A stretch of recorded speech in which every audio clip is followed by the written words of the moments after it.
Good afternoon po everyone and welcome po for today's wellness webinar.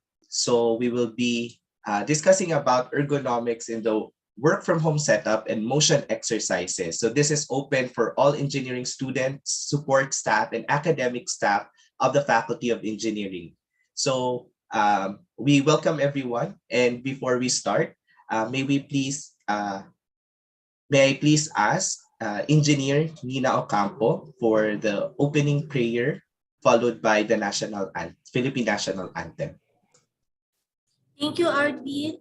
So, good afternoon, everyone. Let us put ourselves in the presence of our Holy Lord. In the name of the Father, of the Son, and of the Holy Spirit. Dear Lord, we thank you this day for this new day in our lives.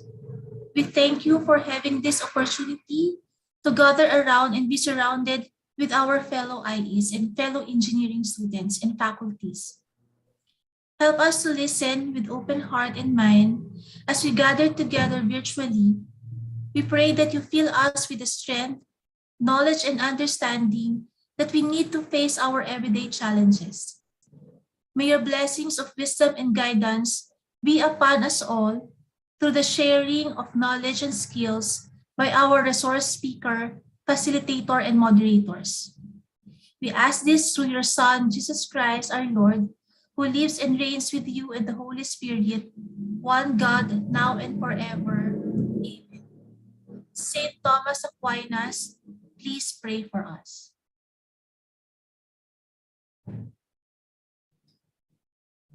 Advin. Thank you, Ma'am Nina. Cheryl.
Again, welcome everyone and good afternoon. So for today's wellness webinar, we will be dealing about ergonomics in the work from home setup and motion exercises, which is applicable for students, support staff, and academic staff.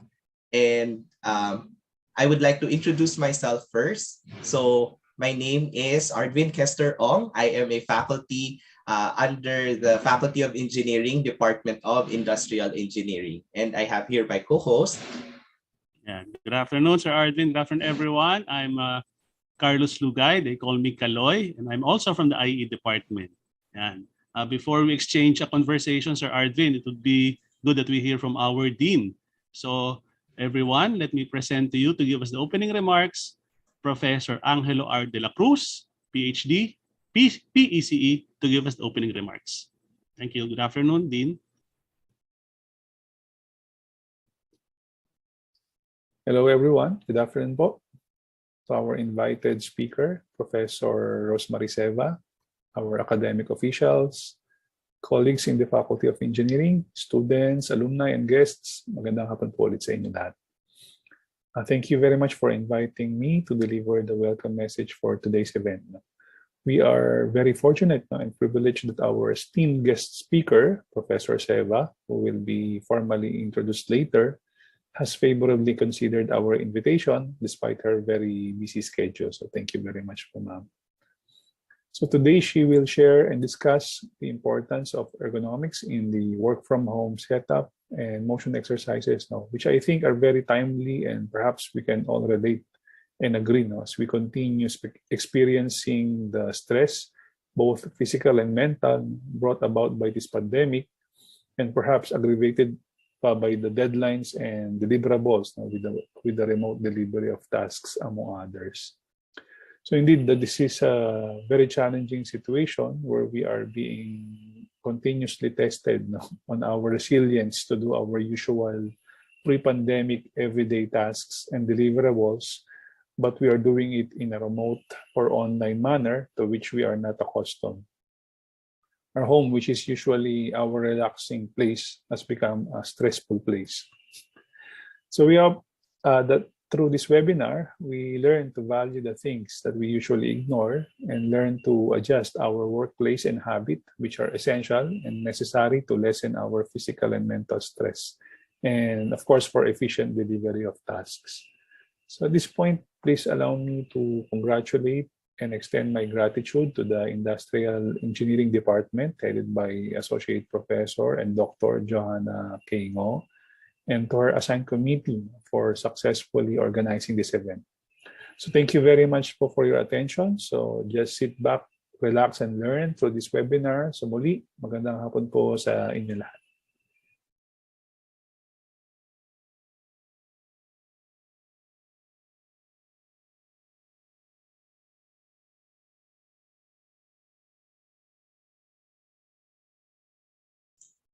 Thank you very much po to Dean Angel.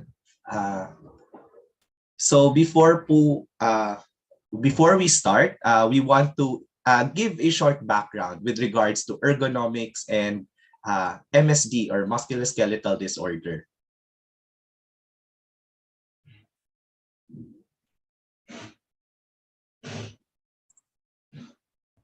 So you're on mute.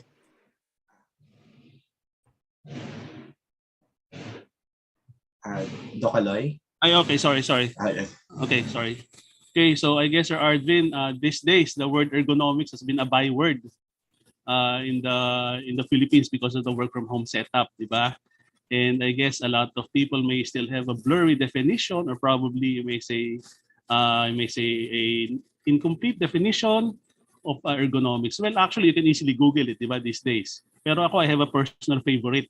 Yan. So I guess, can we flash that favorite definition of mine, the description of mine of ergonomics? Yan. Okay, I guess my students would already know this, di ba? It's fitting the task to the man and not the man to the task. Well, for me, this is already encompassing. Okay? Meaning whenever you design something, a product, a facility, a service, always put the user, okay, in the middle of that design. And speaking of design, Sir Arvin, kumusta ba ang design ng work from home setup mo sa bahay? Are you experiencing some body aches, Sir Arvin? Sir, medyo I think yung most of the time, sir, lower back po talaga, no? Yun po talaga yung natatamaan. Yes, sir. Opo. Kaya nga, di ba, sir, there are studies which says now, ano yun? Prolonged sitting can cause these pains, di ba? And I think I also read an article about, sitting is the next smoking. Naku, delikado yata yun. Di ba? Anyway, so mahaba po to, but definitely our esteemed speaker will discuss all of this in detail. Okay. Now, before I introduce the person who will introduce the speaker, Sir Arvin will discuss something about the uniqueness of this webinar. Yan, Sir Arvin. Ano ba yung medyo kakaiba sa webinar natin na ito, Sir Arvin? So, etong webinar po natin today would be it aims to provide information on how ergonomically designed work-from-home setup and motion exercises could potentially reduce and avoid musculoskeletal disorder. So when we talk about musculoskeletal disorder po kasi, they are injuries and disorders that affect the human body's movement or musculoskeletal systems. So just to give you a short what do you call this? Info, no? It's in the US po kasi, the company spend around $50 billion dollars on direct cost of MSD. So galing po to sa CDC. Sa OSHA naman po, they indicated that there is an indirect cost which can be up to 5 times the direct cost of musculoskeletal disorder, and then that the average musculoskeletal disorder comes with a direct cost of almost $15,000. So the economic and human costs of musculoskeletal disorder are unnecessary, but they are also but they are preventable. So very present po talaga siya, no, even if na nasa bahay lang po tayo. Okay, thank you, Sir Arvin. And later on, okay, we have you may say, a unique feature probably in this webinar, di ba, Sir Arvin? Ano po ba yung mangyayari mamaya? Meron po tayong live na ipapakita po natin yung setup natin at home, and then mag-give po ng inputs so that it could be set up ergonomically para po sa atin. Yan, so live, di ba? Live. Ay po yan, kakaiba. Okay, thank you, Sir Arvin. So now, for the next part of the program, let me now present to you the Department Chair of the Industrial Engineering Department of UST, Associate Professor Johanna K. Ngo, PhD, PIE, as an engineer, to introduce our esteemed guest speaker. Good afternoon, ma'am. Good afternoon, ma'am. Hapon sa lahat. Hi. Thank you so much, no, Dr. Loy and Sir Arvin. Initially, I was saying, no, it should be an upbeat, no, something upbeat, no, kasi we're looking forward to addressing some of our physical concerns, no, and I'm so happy, no, that we have this actually. I thank the dean that in spite of his busy schedule, he was able to be with us, no, know where to leave for the opening remarks. Quite true, quite true. We are very honored and favorable response of our esteemed guest speaker for this afternoon. Professor Seva and I knew her way a long years ago. No? I don't know if you can recall this, Professor Seva, but the first time I invited you in was in mid-1990s.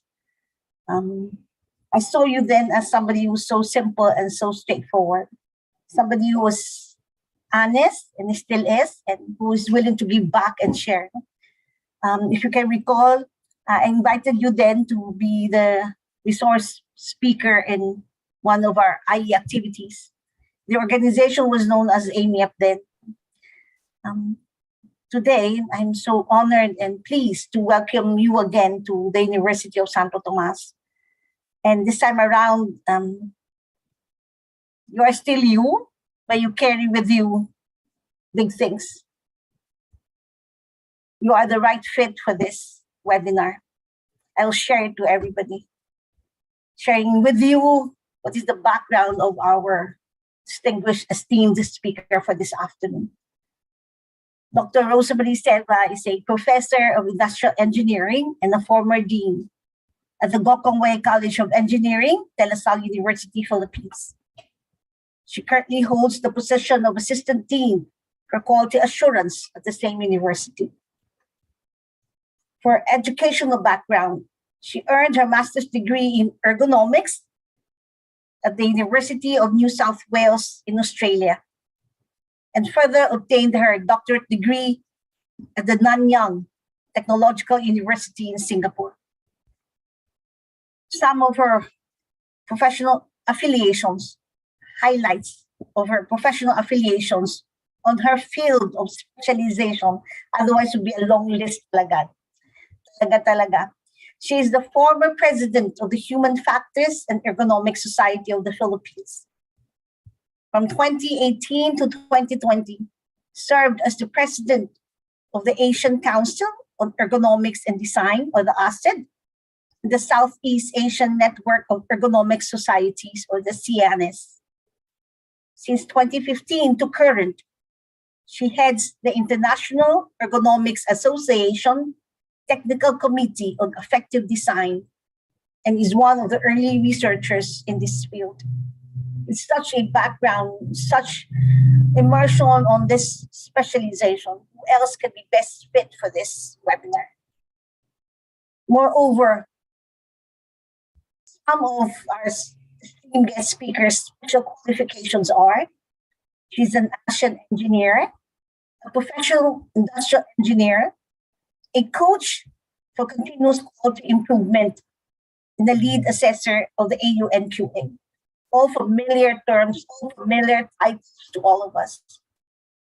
But most of all, she's close to us. Ladies and gentlemen, it is my honor to welcome and present to you Professor Rosemary Seva, PhD, PIIE, as an engineer. Please. Thank you. Hello, everyone, and thank you very much, Dr. Ngo, for that very kind introduction.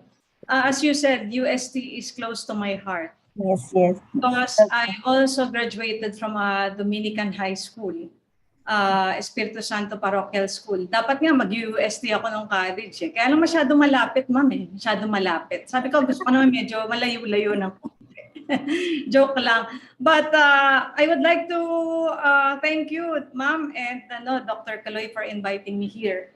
And also, it's really my pleasure to share my knowledge in ergonomics. As I always say, I'm very willing to speak to anyone who is willing to listen about ergonomics. So it's really my pleasure. And since work from home ergonomics, dami ko na rin nabigyan itong lecture na to. Isa nga sa mga nabigyan ko yung mga tao sa Senado eh. Hindi ko alam na pala sila. Interested pala silang matuto about ergonomics. And like what I told you, binigyan ko sila ng live parang hazard assessment doon sa lugar nila.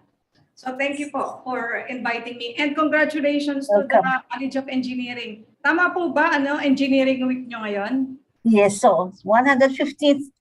Wow, 115. Congratulations. Yes, po, thank you. Thank you. Okay, so probably I can already share my slides. So, share screen lang po ako.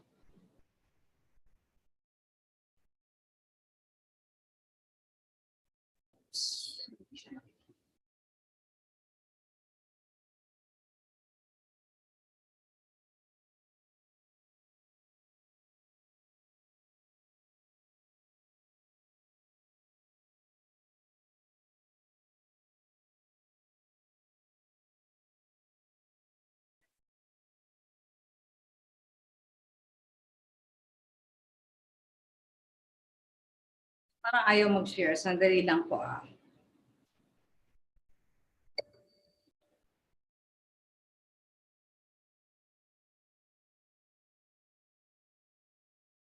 Nakikita niyo na po?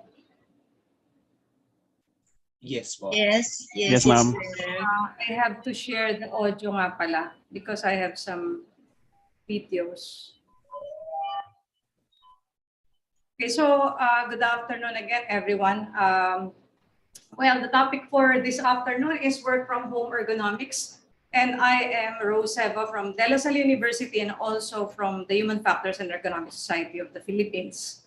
And as you know, one of the programs of the Human Factors and Ergonomics Society of the Philippines is to really disseminate the value of ergonomics, especially now that we are working from home. So the people that you see on my screen are two of my friends. When we were doing a research on work from home ergonomics, actually we published 2 papers on work from home ergonomics. And then when we were about to deliver some of the results, I asked my friends to please send me some of their pictures while working from home. So the person on the left is a mother with 2 children, and they live in a 1-bedroom condominium.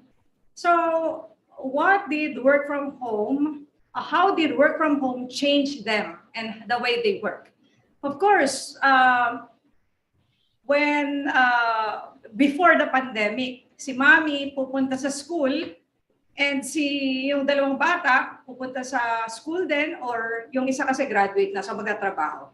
Naiiwan yung bahay, walang tao, no? And then the workplace is never a problem for them because they have their own workplaces in the office or in school. No? But when the pandemic struck, somehow, nagkaroon ng problema. Kasi the space inside the condominium is not enough for them already. So si Mommy, she had to give up the best places at home for the kids. So makikita niyo siya dito, siya yung napunta sa sa dining area. She's working in the dining area. Nakikita niyo naman, umiinom pa siya dyan ng kape. And the dining area is not really a suitable place for someone who is working from home, especially this person, my friend, is also a teacher who's doing online classes. So can you imagine doing your online class in the dining room? What if somebody wants to eat? Or somebody wants to, for example, boil water? And then maririnig yan ng mga estudyante mo, no? So that is causing some stress. Hindi lang dun kay teacher, pati dun sa mga estudyanteng nakikinig sa kanya, di ba? And then the other person is also my friend who's working from home. So he was able to do something about his workplace. So nakikita natin dito ngayon is a place near the stairs. Hindi ito talaga room, no?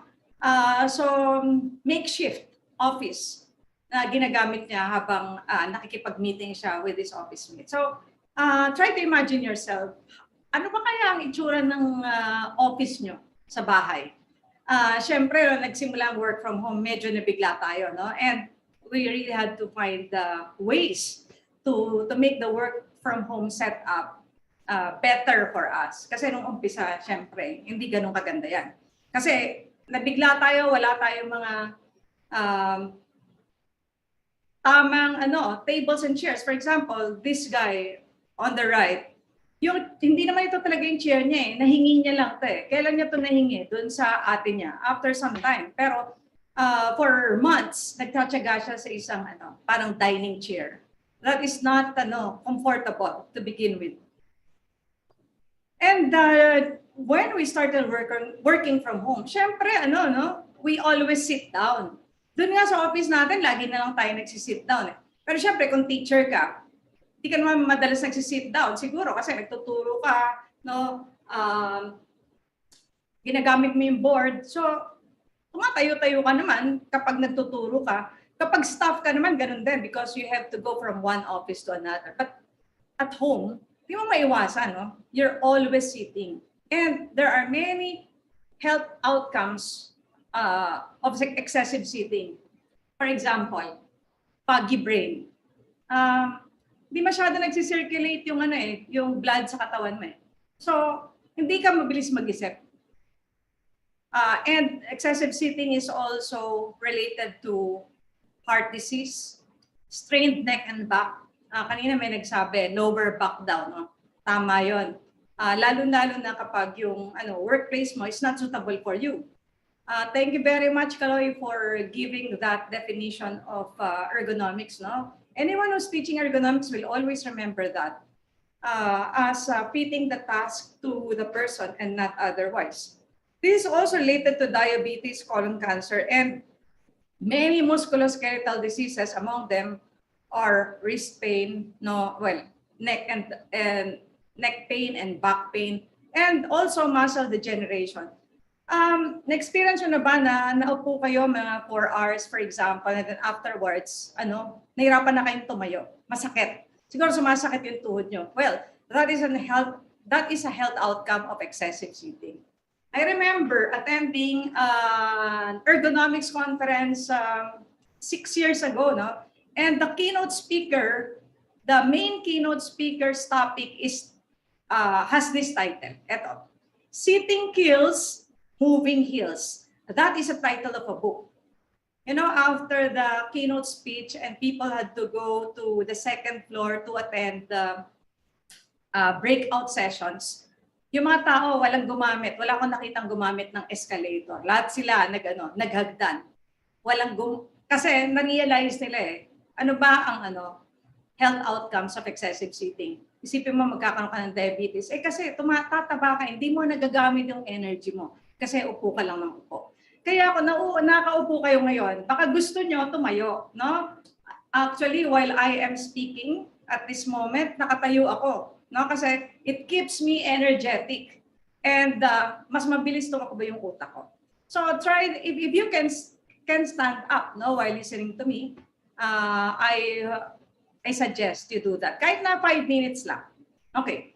Kanina binanggit nila yung ni Arvin at saka ni Kaloy, yung musculoskeletal disorders. Okay, ano ba itong musculoskeletal disorders? And how important is this? Actually, from data gathered by the Department of Labor and Employment, yung Occupational Health and Safety Center natin dito sa Pilipinas, the most prevalent occupational disease is musculoskeletal disorder.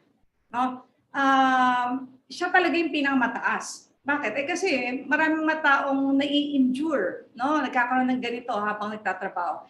And before that, ang mga nai-injure, nagkakaroon ng mga musculoskeletal disorders ay yung mga factory workers. But now it's different, no? Maraming mga office workers that are suffering from musculoskeletal disorders.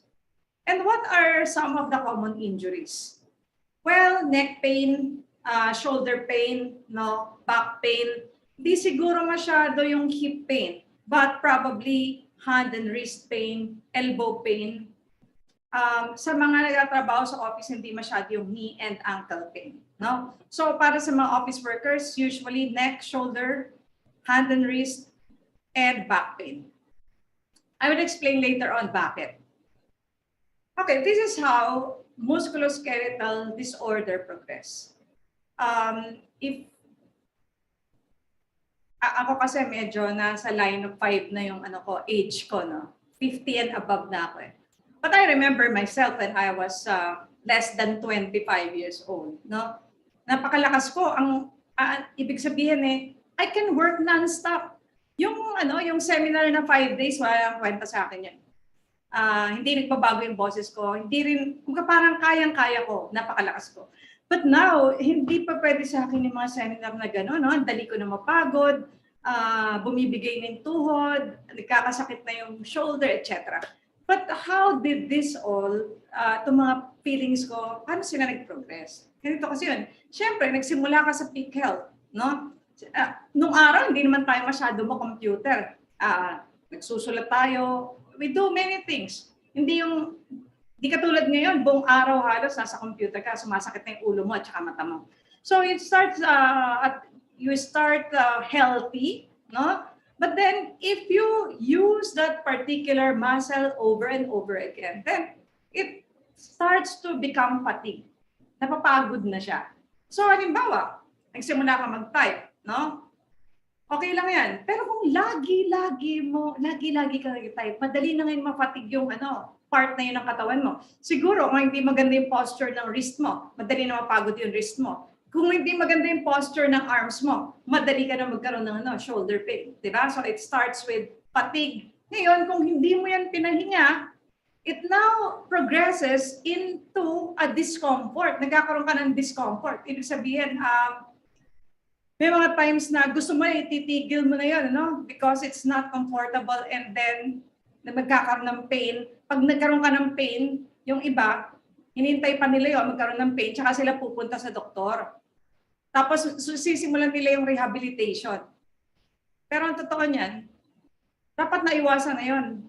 Nung time na naramdaman mo yung discomfort, and then you made some intervention. Pero hindi ka nakagawa ng intervention. Bakit? Kasi you were not educated about ergonomics. Hindi mo alam. Hindi mo alam bakit ka ba nagkakaroon ng ganito.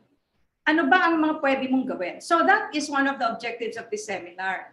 To empower you to change your workstation, to change your posture and the way you work, so that you will the fatigue that you are probably experiencing now will not turn into a musculoskeletal disorder. Kasi sa simula, hindi naman yung disorder, ang tawag lang natin dyan, symptom. Ito mga symptom na to, ito yung discomfort, and some pain. And then, kapag na-diagnose ka ng doktor, then it becomes a musculoskeletal disorder. So, ganun na nangyayari. So, para maiwasan na natin yung musculoskeletal disorder, what do we need to know? How can ergonomics help us? Okay, so, ang pinaka-popular actually sa mga office workers ay shoulder pain. Bakit? Based on literature, no, it is developed by more than half of computer users each year. And this is manifested by tight neck. No? Sometimes may muscle spasms. Kapag may muscle spasms na yan, talagang masakit na yan. Well, I know someone na kailangan niya na pumunta sa ospital para magpaturok ng ano pa tawag to, pain reliever kasi sobrang sakit na ng shoulder niya. Bakit kaya? Ano kaya mga dahilan nagkaroon siya ng shoulder pain? Here are some of the causes of shoulder pain. Another thing pala, mahilig tayo mag-selfie, di ba? Ito lang yung hindi natin ginagawa. Bakit hindi natin sabihin sa mga tao na nakapaligid sa atin habang nagtatrabaho na to take a picture of us while working? Kasi pag nagsa-selfie ka, hindi ka na magtatrabaho nun eh. Try to ask somebody to take a picture of you while you are working para alam mo ano ang posture mo habang nagtatrabaho ka. Now, kapag tinignan mo yung sarili mo habang nagtatrabaho ka, hanapin mo itong mga ganitong posture. Do you have unsupported arms like this woman? Okay, what is wrong with unsupported arm and how will it cause shoulder pain? You know, our arm is has weight, di ba? Ngayon, if you work like this and your arm is not unsupported, your shoulder will now carry the weight of your whole arm. Eh kung ganyan yung posture mo for the whole day, pagod na pagod ngayon yung shoulder mo. Kaya magkakaroon ka ng shoulder pain.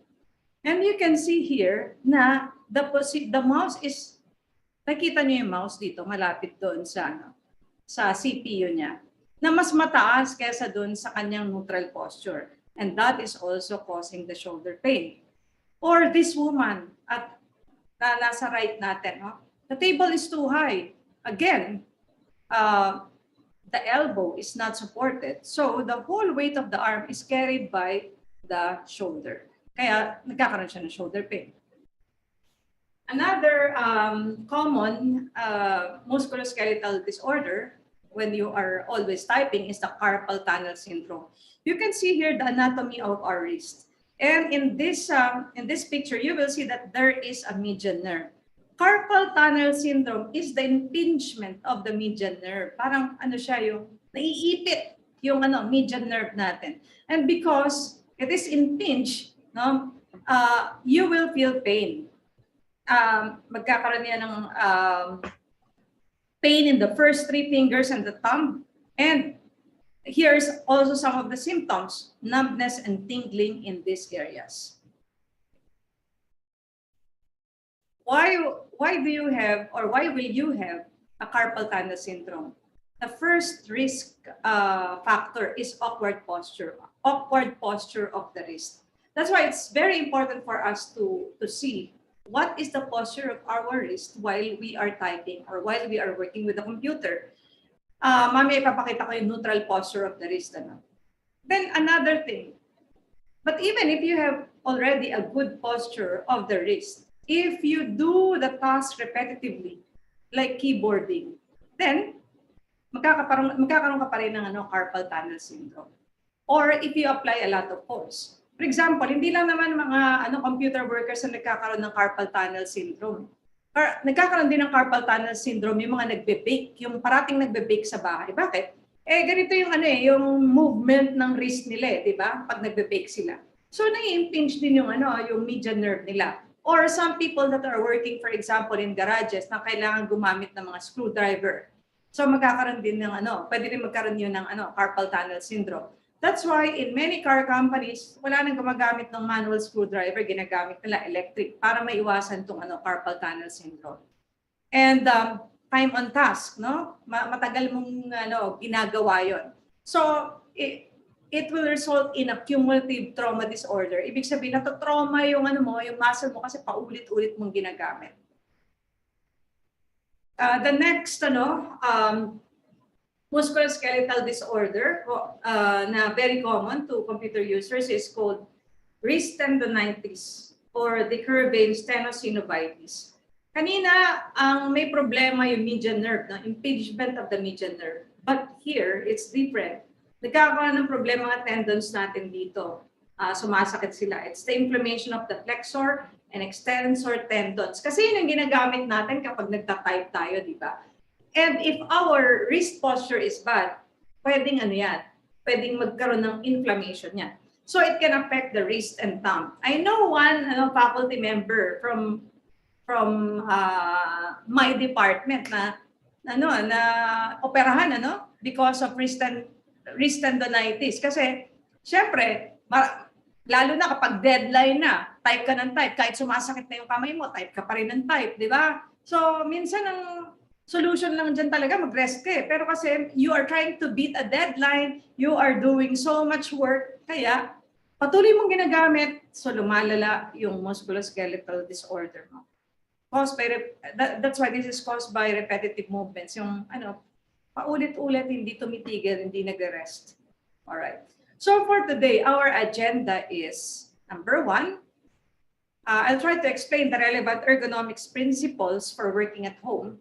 I believe that if you learn the principles, you can apply this anywhere. You can even tell this, this seminar, you can tell what you have learned to your significant others. No, like, halimbawa, yung asawa mo, yung mga anak mo, no, yung mga natutunan mo dito, mga principles, pwede mo ipagamit sa kanila habang nag-work from home sila. Second is to provide practical tips to minimize musculoskeletal disorders. I call this practical tips because I will not ask you to buy expensive chairs or tables. You use the principles that you know, and then try to use the materials around you. Pwede niyong gawin yan, no? So, let us first discuss the meaning of ergonomics. Pero nasabi na kanina ni Kaloy yan. Thank you very much. Siguro, gusto ko lang idagdag, if you fit the task or workstation to the person, then you will optimize human performance and promote safety. Yung mga IE kasi mahilig sila sa optimization. So ergonomics is one way to optimize human performance by promoting safety. Sipin mo kung sumakit yung wrist mo, tapos hindi ka makatype na mga ilang araw. Aba, ang laking loss in productivity yun, no? Samantalang ang gagawin mo lang pala, pwede kang mag-rest. At certain points in time, may iwasan mo to. Di ba? So, if you fit the task and workstation to the person, and not only that, meron tayong tips mamaya, for example, changing your posture, may iwasan mo itong musculoskeletal disorder na to. Okay, so let's start with the principles of ergonomics. Ako 3 lang yung i-discuss kong principles of ergonomics. Para kahit na mamaya, makauwi kayo sa bahay nyo, matatandaan nyo pa rin, mare-review nyo, no? So the first principle is work in neutral posture. Okay.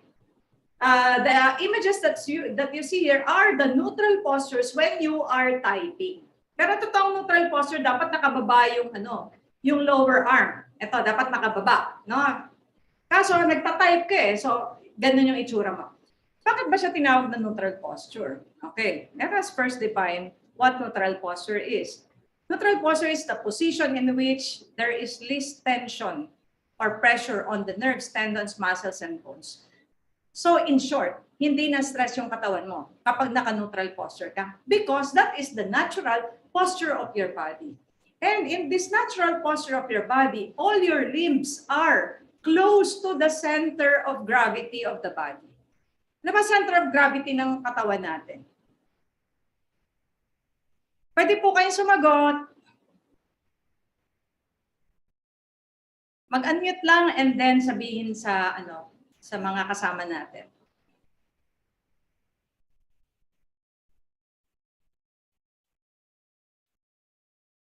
Ano po yung center of gravity ng katawan natin? Palagi ko masasagot na tong mga tao dito kasi mga sila, engineer sila Diba? No? Yung core, correct. Meron sumagot dito, no? Yung ating pusod. Yan yung ating center of gravity ng katawan natin. Kaya dapat para hindi mahirapan yung katawan natin, yung mga limbs natin dapat malapit dun sa center of our body, di ba? Ngayon, kapag naka-neutral posture ka, nakababa yung mga kamay mo dito, wala kang pressure, di ba? Wala masyado. Hindi masyadong na-stress yung katawan natin. Kasi yun tingnan mo, kapag nagbubuhat ka na mabigat, ano ba ginagawa mo? Di ba niyayakap mo? Ginagawa mo, nilalagay mo siya doon sa, sa gitna ng katawan mo. Kasi, yung weight na yon na binubuhat mo is creating a turning moment. No? Nagta-turn yung body mo. So, anong nangyayari pag nagta-turn yung body mo because of that weight? Ginagawa ng back mo, kina-counteract niya yun, yung turning moment na yon. So habang mas malayo yung weight na yon at mas mabigat yung weight na yon, mas nag-overwork yung yung likod mo. At kapag hindi mo iningatan, magkakaroon ka ng for example, herniated disc. Yeah, you can probably have that. So, sabi mo sa akin, siguro tatanungin niyo, ito, neutral posture kapag nag-type. Yeah, ito talaga kasi kailangan ka mag-type. Pero makikita mo na naka-raise yung lower arm niyan, di ba? Since naka-raise yung lower arm niyan, the weight of this lower arm has a force downward. Nagkakaroon ng downward force yan, di ba? Na kina-counteract ngayon nung arm mo. Kaya nagkakaroon ng pressure doon sa shoulder mo. Di ba? Yun ang nangyayari. Pero kaya, kapag nagta-type ka, kailangan supported yung lower arm mo or yung elbow mo para hindi siya masyadong stress. Yan. That is the first principle. Work in neutral postures. But in this neutral posture, kailangan supported ang ating mga elbow. No? All right. So let me just share with you a study done in the US. No? Napaganda nitong study ito kasi nung umpisa pa lang nung work from home ergonomics, nilabas na nila ito. This was a study done in University of Cincinnati, and as you can see, napakadami yung mga participants. They want to know how people work from home. And these are some of their very interesting findings. Number one, 3/4 of monitors were laptops, which were too low relative to the worker's eye. Every time I conduct a seminar on office ergonomics, I always ask my participants, who among you would like to have a laptop issued to them for work? Almost everybody will raise their hand. Gusto nila naka-laptop. Sabi ko, bakit? Bakit gusto niyo mag-laptop? So gusto niyo magtrabaho anytime, anywhere? Probably yes, no? But yung anytime, anywhere, it can be dangerous kasi yung anywhere, hindi mo alam kung paano may set up yung laptop mo. Gusto mo magkaroon ng laptop pero hindi mo alam. Ano ba dapat ang itsura ko kapag ang ginagamit ko ay laptop? Kasi from the term itself, laptop, nilalagay sa lap yun, no? Pero hindi natin nilalagay sa lap, nilalagay natin sa table.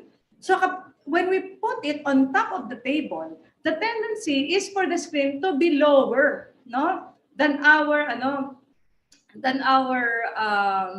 field of view. Masyado mababa. Kaya nangyayari, we flex our neck.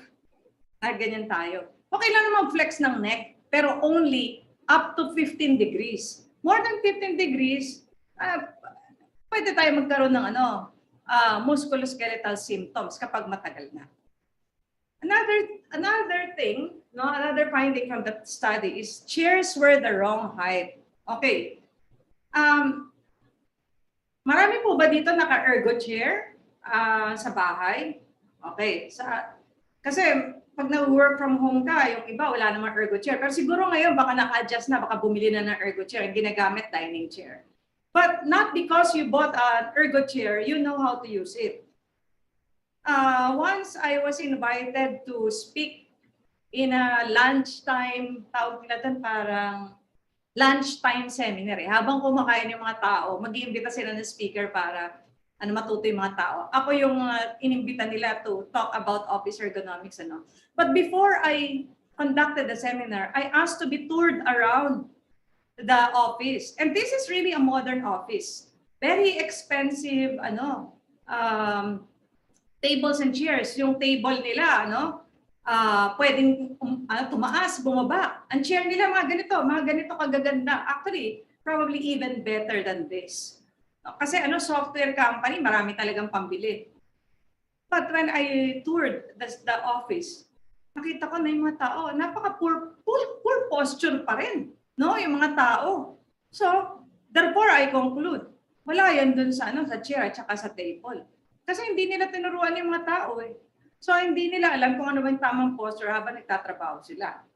Kaya after the seminar, talagang na-appreciate nila yung natutunan nila because they already discovered how to set up their chair. Ano ba yung chairs were the wrong height? Tingnan mo tong tao na to. Naka-slouch siya, di ba?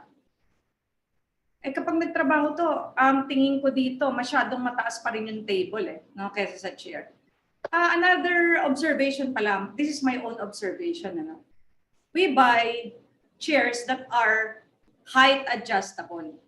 Height adjustable nga yung chair natin, pero yung table naman natin, hindi height adjustable. In my opinion, it defeats the purpose. Kasi hindi lang naman dapat chair ang gumagalaw. Dapat table ang gumagalaw. Ang table gumagalaw din, no? Kasi dapat sumunod ka sa table. Nangyayari kasi sa atin, sa office, kapag height adjustable ang chair natin, ang ginagawa natin, hinahabol natin yung height ng table.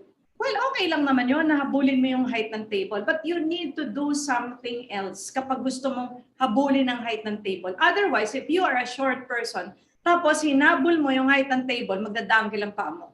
Pag nagdanggil yung paa mo, magkakaroon ng numbness yan after some time because of poor blood circulation. Okay, so dito naman sa Pilipinas, we conducted a study, no? Conducted a study that was published in Journal of Occupational Health on the barriers and facilitators of productivity while working from home during the pandemic.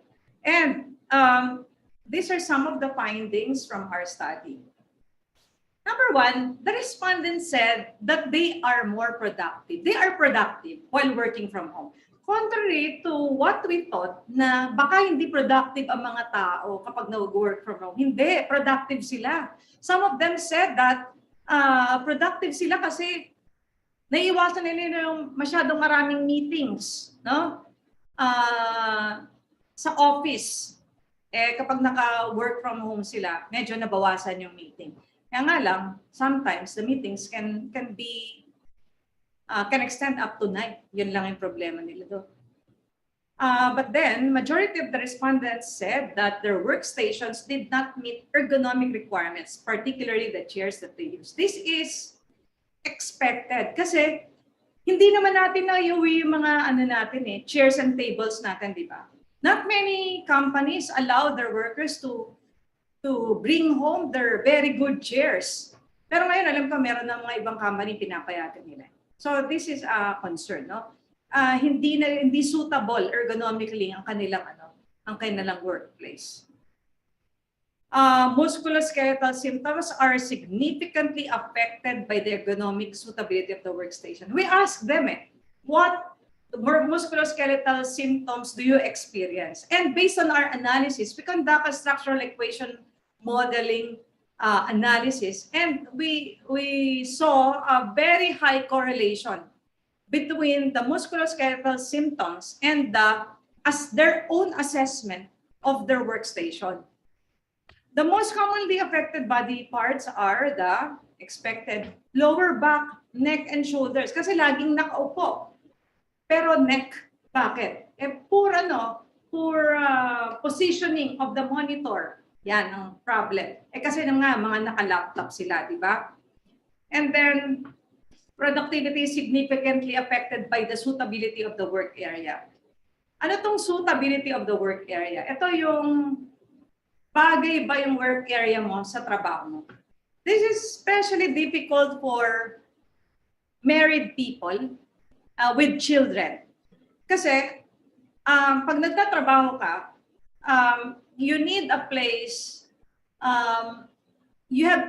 you need to have an isolated place for meetings. Sometimes you cannot do that. No? Cannot do that because your children are there. Pwedeng maingay sila or marami kang anak na they're trying to find their own corner in the house. And minsan, nagkakarinigan nga kayo sa meeting, no? Or sa online classes. So, nakaka-decrease yun ng productivity. Kaya minsan, ang ginagawa ng mga magulang, pinapatulog muna nila yung mga anak nila. Ang mangyayari, magtatrabaho sila sa gabi. Yan. And that can also that can also affect their productivity the next day. So, yun yung mga findings namin dun sa study niya. Now, one way to reduce stress while working at home is to have an ergonomically adjusted workstation. Ano ba tong ergonomically adjusted workstation?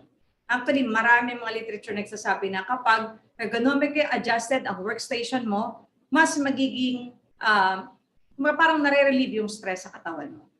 Okay, makikita nyo dito that dapat yung workstation mo is really fitted for you. Ito yung sinasabi kanina ni Kaloy na this is fitting the workstation to the person. Okay, we will discuss this in detail later. Kung ano yung mga kailangan nating tingnan sa workstation. But let us discuss this common misconception. Do you remember as when you were little children? Ako, I remember it. Yung teacher ko nung kinder ako or grade 1, laging sinasabi, sit up straight, don't slouch. Kaya ang common perception natin, dapat talaga yung parang ang kadete sa PMA, no? Yung diretso-diretso, hindi. Ngayon iniisip ko, bakit kaya kailangan diretso-diretso yung yung back ko kapag uupo ako? Hindi ko naman masustain yun. Kaya pala, mali naman pala yun. Sitting up straight is not really recommended because it does not conform to the spine of our body. Reclining is healthier. That's why, for example, when you go to a movie house, hindi naman straight na straight yung mo dun recline chair yun para mas maging comfortable ka. Hindi 90 degrees ang ideal. Ang ideal talaga is 105 degrees, no? Naka-recline yung chair mo kasi yun doon magko-conform yung yung angle na yun sa angle ng ating spine. So, hindi sitting up straight, no? And we have to consider that our posture while sitting down affects the disc pressure. Okay. You will see here that if you have a reclining posture, the disc pressure is so small. But if you have a hunch posture like this, why will you have a hunch posture? Probably because your table is very low, no? And you are writing like this. As you can see, from hunch posture to 90-degree posture to lifting a weight, the disc pressure increases. So ito yung sinasabi ng teacher natin dati, sit up straight. Napakataas pala ng disc pressure niyan compared to the reclined posture. So dapat yata pagsabihan natin yung mga teachers sa elementary na hindi ganoon ang tamang posisyon ng mga bata kapag kapag nasa school sila. Now, try to recall, are you guilty of this? Yung ganitong poor laptop posture. Kapag ganito yung posture mo habang nagla-laptop ka, then you can probably develop neck pain. Or you are using a tablet like this. The screen is too low. You will also develop neck pain. And probably shoulder pain because the shoulder is hunched like that. Or if your monitor is too far. If your monitor is too far, then you have to move your head forward like this. And can also cause neck pain. Another thing, no, I've been to a company where the general manager is really particular about ergonomics. Meron kasi mga tao na people in denial, ayaw magsalamin, pero kailangan ng salamin. Yan ang nangyayari dun sa mataong hindi nagsasalamin. Nangyayari, nag-squint silang ganyan habang habang nagtatrabaho or habang nagko-computer. Hindi maganda yon. Dapat, kung malabo na talaga yung mata mo, dapat gumamit ka ng salamin. Kasi kapag hindi ka gumamit ng salamin, it will affect the position of your monitor. Ang mangyayari, kung malabo yung mata mo, tapos hindi ka nagsalamin, yung yung monitor position mo probably will be too far or too close to you, depending whether far-sighted ka or near-sighted. So, kailangan din natin consider yun, no? Yung ating eyesight. Now, let me show you this video to illustrate how posture affects the stress in our muscle. Kapag may naririnig kayong sound, ibig sabihin, nai-stress yung muscle. Now, what are these? These are probes, no? These probes try to determine the stress or not the stress, but the movement, no, of our muscle in this area. So, pag malakas yung sound, ibig sabihin, no, mas nag-work yung muscle natin. All right? So please tell me if you cannot hear it.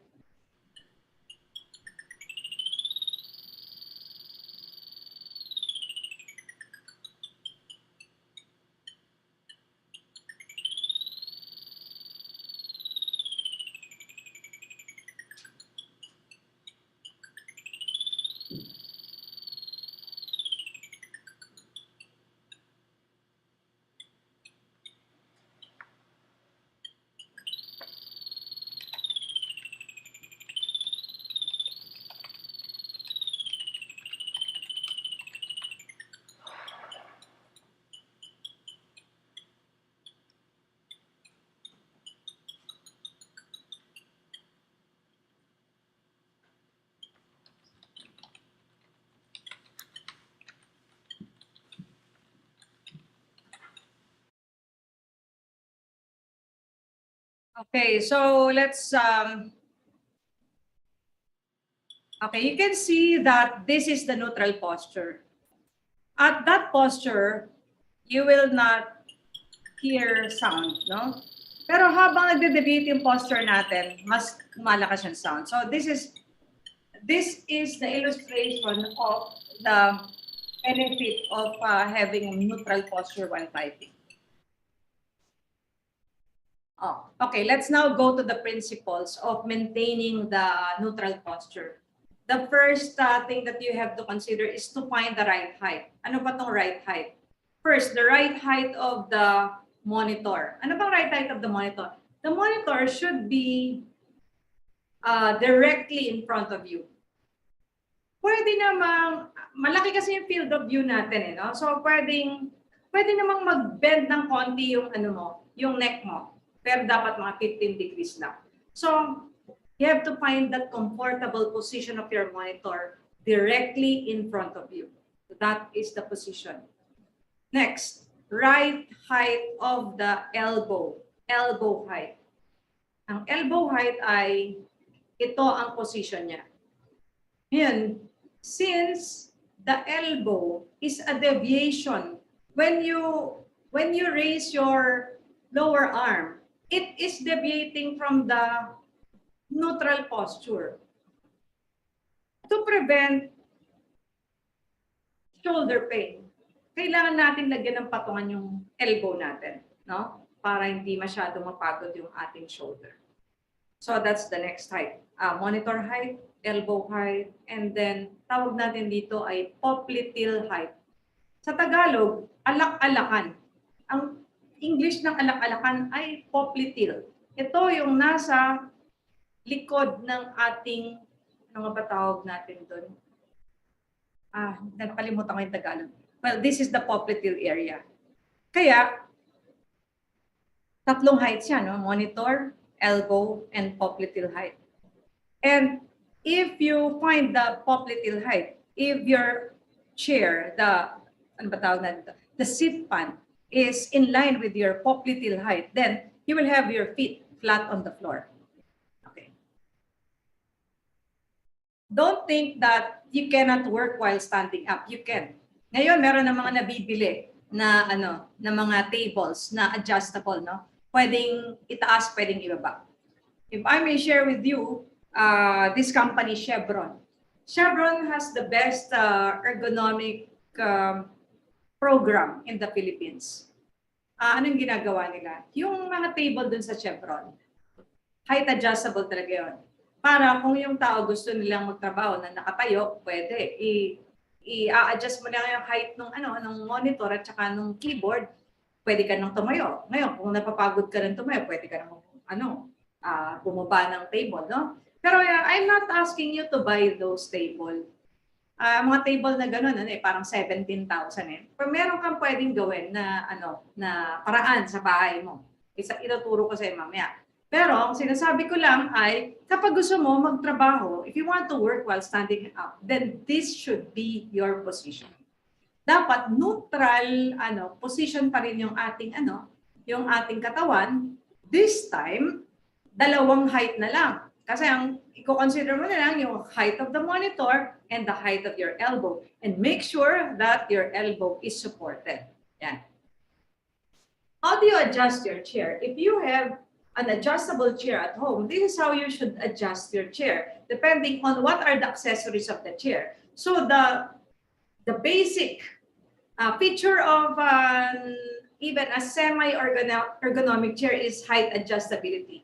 So you have to find your popliteal height, ito yung alak-alakan natin, and you set your seat pan height based on your popliteal height, like that. Now, if you have an adjustable backrest, find that position where you can sit down, sit on your chair, and then your back will touch the backrest. Dapat ganon. Now, paano kung hindi ganyan yung silya mo sa bahay? Maraming paraan. Kung meron kang if you want to spend some money, then you can probably go to Office Warehouse and buy lumbar support. Merong ganon. Ngayon, kung ayaw mo naman bumili, pwede rin. Dahil umanap ka na lang ng unan, no? Na pwede mong gamitin para lagay mo doon sa sa chair mo. Pwede rin yun. The principle is, dapat yung likod mo ay umaabot doon sa backrest. So, gumawa ka ng paraan para ma-achieve mo yon. Okay, next, adjust the armrest. Kung may armrest, dapat ang gawin mo, ma-maintain mo tong position na to, 90-degree angle ng upper and lower arm at nasusuportahan ng armrest. Now, sabi mo, walang armrest ang aking pupuan, walang armrest. Engineer ka naman, umisip ka ng paraan para magawa mo yan. Pwedeng i-extend mo yung table mo, no? Para meron kang armrest from there. Ito yung mga magagandang pwedeng innovation natin na gawin para sa bahay. Okay. Another thing, sometimes pinaglalaroan natin yung positioning ng monitor. Sometimes ilalagay natin sa gilid. Hindi pwedeng ilagay sa gilid yung monitor. Bakit? Kasi magtutwist yung back mo. Okay lang naman mag-twist yung back mo. Kung i-maintain mo lang yung twisting position ng, for example, a few minutes, okay. But if you plan to twist your back for a long time, magkakaroon ka ng back problem niyan, no? So don't follow this position. Dapat follow this position, no? Your monitor is directly in front of you. Okay. We probably work with laptops at home, but we don't know how to properly set up a laptop workstation. And another thing, some of us probably are using multiple monitors. How do we set up multiple monitors at home? So this is one, but these are very expensive gadgets. I will teach you later paano yung mga inexpensive ways. But let us watch this video on how to set up multiple monitors just in case you are using multiple monitors at home.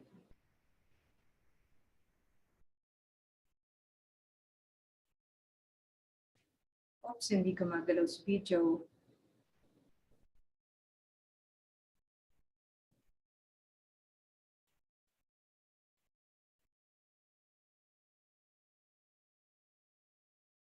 Sorry about that. I don't know why it's not working. Anyway, I'll just send you the link to this, no? But ito yung mga sinasabi kong diskarte sa bahay. This is my workplace. Actually, what you see now is what I'm using while I am talking to you. O, ayan yung lecture code, no? So, ako, for example, now, nakatayo ako. Paano ko nagagawang tumayo and then magtrabaho? I bought this breakfast table na nilagay ko on top of my working table. And then yung laptop ko ay nasa isang bench para it's just right in front of me if I want to work while standing up. And then I bought another keyboard kasi when you are using your laptop, you cannot use the keyboard doon sa laptop kasi nakadikit na siya doon sa monitor.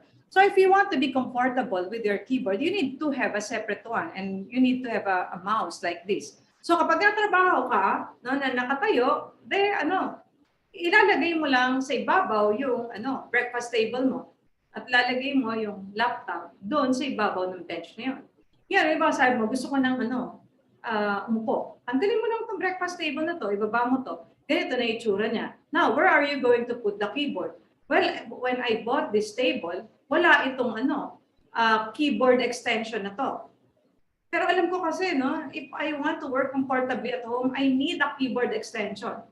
So, ang ginawa ko, kung naganap ako ng karpintero para maglagay siya dito ng keyboard extension, and I paid him 1,500 for this keyboard extension.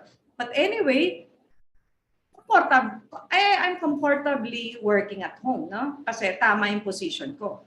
Now, sasabihin mo, mahal ba yun? Hindi mahal yun. Yung nabili ko ng breakfast table, medyo mahal pa, 300 pesos. Meron naman pala sa Lazada, 199 pesos. O, pwede nyo bilhin yan. Now, pwede rin kayong bumili ng laptop stand if you want. 199 pesos din. Mura lang yan. And then, kung sabi mong ganyan, gusto mong bumili ng ng keyboard, marami. Ako nga, binili ko tong aking keyboard. Second hand to kasi medyo mahal yung Apple keyboard, nagtitipid ako. So, bumibili ako ng second hand keyboard sa Carousel. Okay naman, mga ilang taon na to sa akin. Pero kung gusto mo, mura lang naman ang keyboard. Bumili ka na doon sa Lazada. No? Meron din mga murang keyboards doon. Ang mahalaga is, maging comfortable ka while working from home. And we have to also consider now we have to break our old habits. Even if the office, for example, gives you a good workplace, pero hindi mo naman ginagawa yung part mo to be safe, pwede ka pa rin magkasakit. So your commitment to change is required. And what is this commitment? The commitment to, for example, take posture breaks. That is the second principle. First principle is neutral postures, di ba? Number 2, take posture breaks. And dito kailangan talaga ng cooperation ng mga tao. Bakit? Kasi ini-ignore nila itong mga kailangan na posture breaks. Based on a study done in the US, ito daw yung tamang proportion ng sitting, standing, and stretching. Okay? Every 30 minutes, sit in neutral postures. After that, 8 minutes, stand in neutral postures. And then 2 minutes, move and gently stretch. Yung kanina sinasabi ko, sa Chevron, di ko na natuloy yung kwento. No? Sa Chevron, pwede ka lang mag-type doon ng 2 hours. Pagkatapos ng 2 hours, ang gagawin ng Chevron, well, this is done automatically. Ilalock nila yung computer mo, hindi ka makakapag-type doon. No? For 15 minutes because the 15 minutes should be used to do other things like you can take a phone call, you can take a break, you can chat with others, basta 15-minute break. Hindi mo magagamit yung computer mo. Very good, di ba?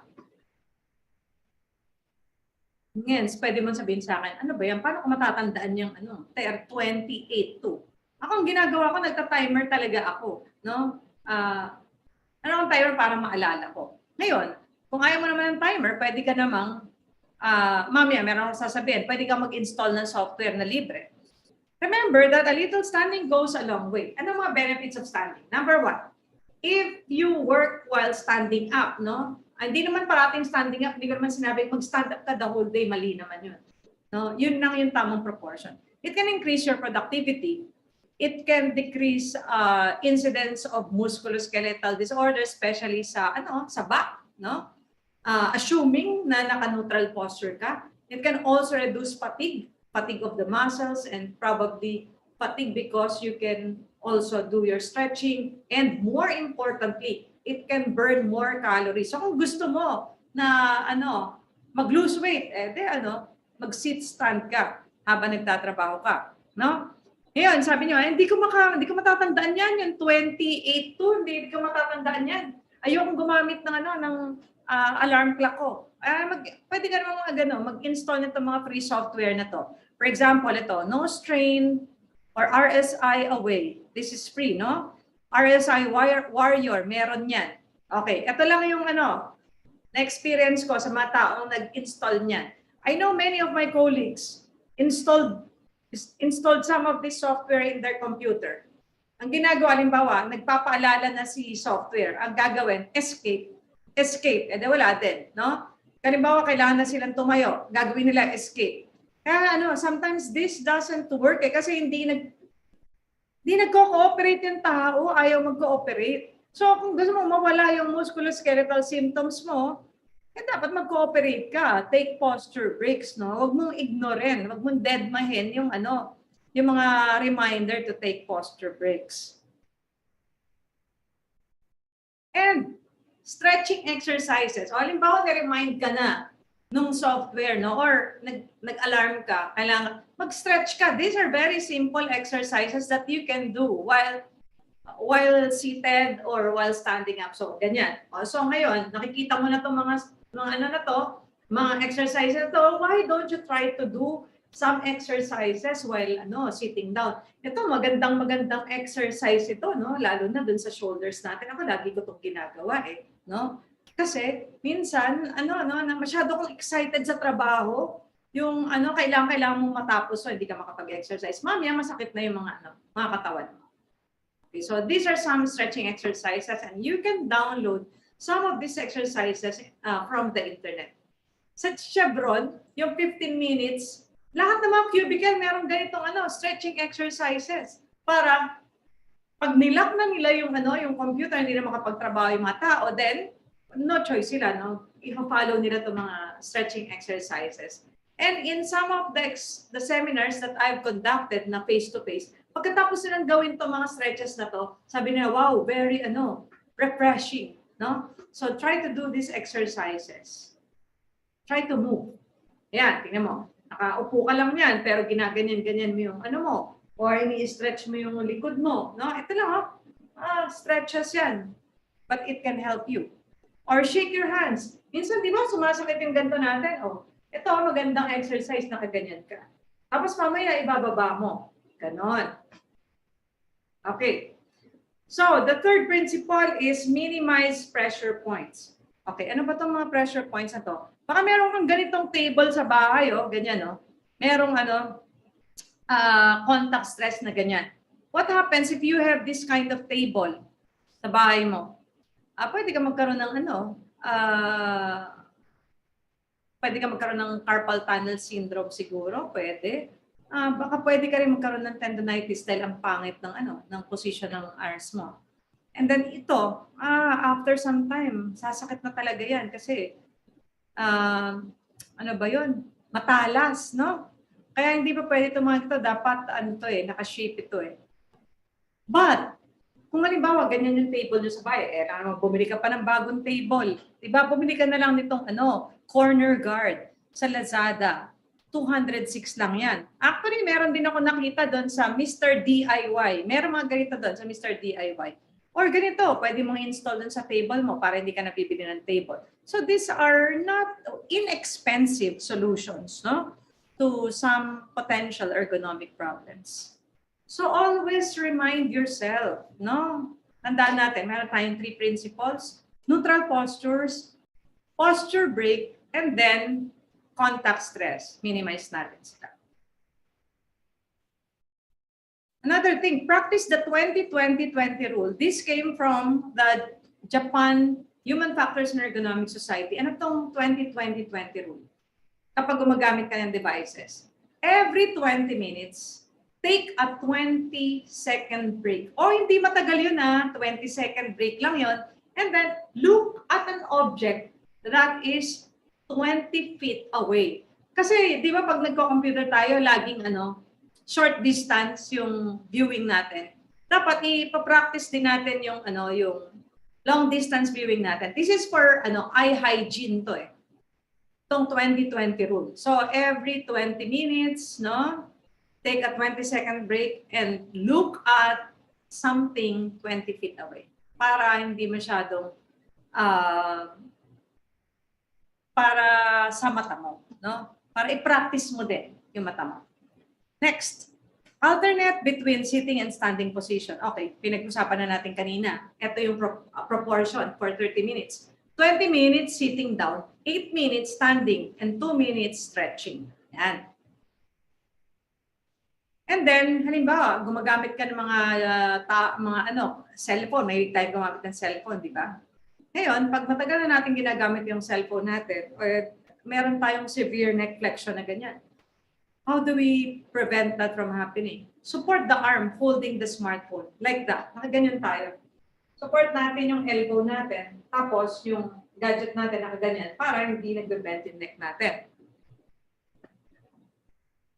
And then, kung halimbawa marami kang ka-text, marami kang kailangang i-input, ginagamit mo parati yung thumb mo, di ba? Siyempre, malakas naman yung thumb ko. Pero kapag matagal mo nang ginagamit, magkakaroon din yan ng cumulative trauma disorder. Pumili ka na lang ng external keyboard, no? When texting for a long time. Hindi mahal yan. Marami mga ganyan na mura sa Lazada. Lalo na ngayon na usong-uso naman yung Bluetooth. I-Bluetooth mo lang. So you also have to minimize awkward postures. Ano to mga awkward postures? Okay, number 1, trunk flexion like this. Neck extension. Shoulder shrugging like that. Contact stress. Wrist extension. Contact stress behind the knee. Bakit nagkaroon ng contact stress behind the knee?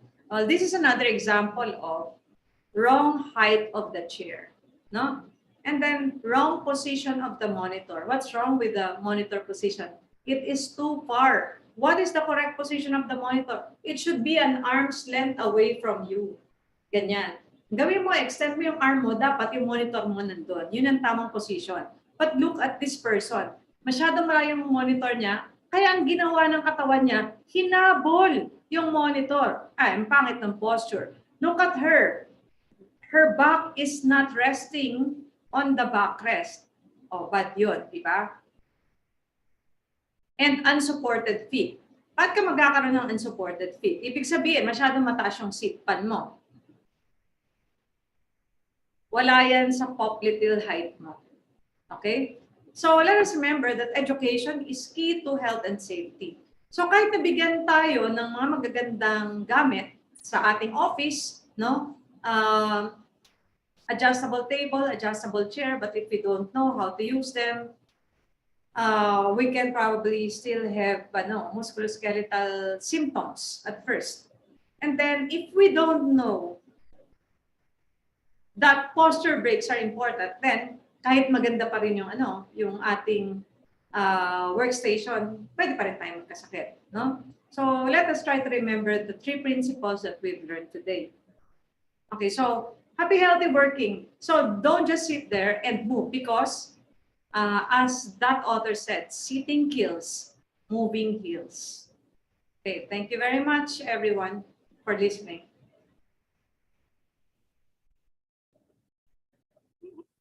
Wow, Dr. Seva, that was really something. Sir Arvin, are you there? Grabe. I learned a lot po today, no? Very informative, very timely, very significant, and I am guilty. Yes. I'm guilty. Same po. Ikaw din ba, Sir Arvin, guilty ka rin? Sobra po. Okay, anyway. Okay, marami naman tayong guilty. Kala nyo ba ako hindi nag-guilty? Minsan nag-guilty. Yes, ma'am. Kaya I try to practice what I preach. Yes, ma'am. Opo. Okay, now I guess a lot of our participants have questions kasi probably they saw themselves probably in those situations. So what will happen po is like this. Just like in the usual webinar, you can put your questions in the chat box and then Sir Arden will read it. And if you want to open your mic, you can turn it on. I mean, you can click the raise button or raise hand button, and then Sir Arvin will actually recognize you as well. Okay, so sige, Sir Arvin, take over, please. Thank you po. Bali, we have some live po na ipapakita po yung workplace, no? And Dr. Seva will be giving her inputs dun sa mga setup ng mga students po natin. May I please ask po Alaysa Lopez to kindly share po yung setup niya po right now?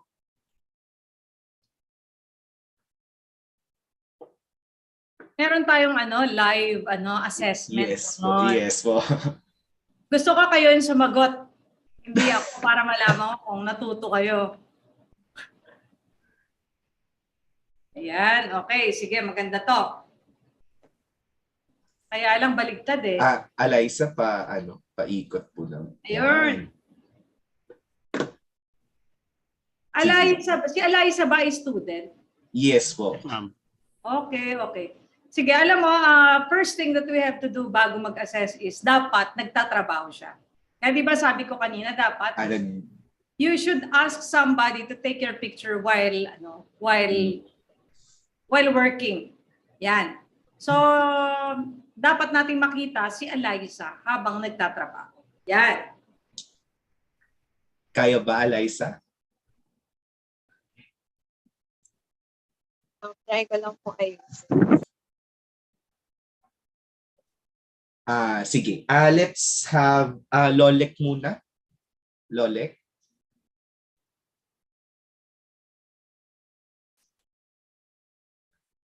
Sure po, ayusin ko lang po yung tripod. Okay. Sige. So, while fixing po, Dr. Seva, may question po dito. Hi, ma'am. Thank you for the wonderful presentation. I would like to ask lang po if audio or visual impairment hazards are considered po within ergonomics. Oh, yes, yes. Kaya lang hindi natin diniscuss ngayon, no? Sa physical ergonomics kasi, we consider also noise. Ano ba ito siya mo?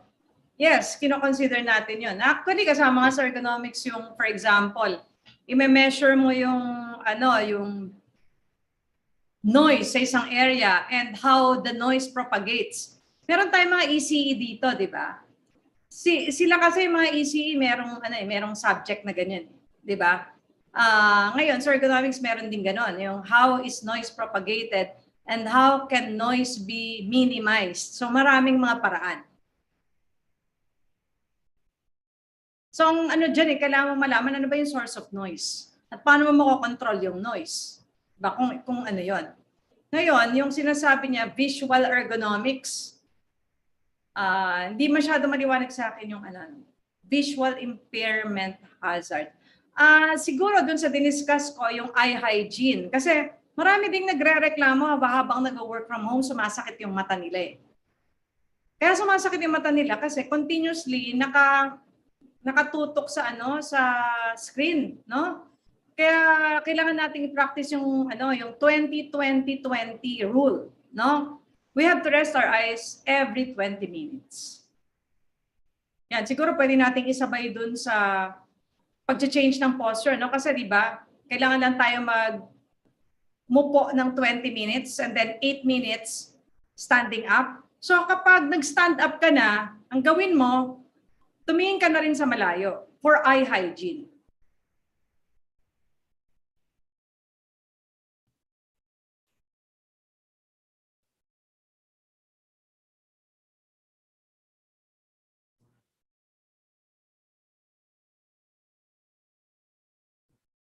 Okay, may nakikita na ako dito na workstation. Sige, dalawa ang keyboard niya, oh.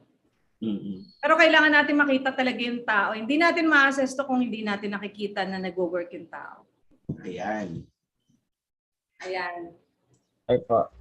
Okay, sige. Meron na akong nakikita dito. Si John ba siya? John? Yes po. Okay, John. Ano sa palagay mo yung problema dyan sa workstation mo? Based on what we discussed. Yes po, marami po ako natutunan na-realize ko na tama nga po kayo po yung na-experience ko recently. Kahit medyo marami na po ako nag-improvement at meron pa po talagang things na kaya ni-improve. Kagaya po ng isa po is medyo mataas pa talaga yung table kahit max na yung chair height. Hindi pa rin, medyo nakaangat pa rin po talaga yung aking arm pag ganyan po. Okay, yan yung sinasabi ko dyan. That is a classic problem eh. Yung sinasabi ko na adjustable ang chair height, pero hindi naman adjustable ang table height. So hindi mo talaga ma-adjust yan kahit na kaya mo pa i-adjust yan dyan. Kasi tatama na yung yung legs mo doon sa table. 'Di ba? So hindi mo na talaga hindi mo na maitataas pa yan kasi tatama na. So that is a problem, no?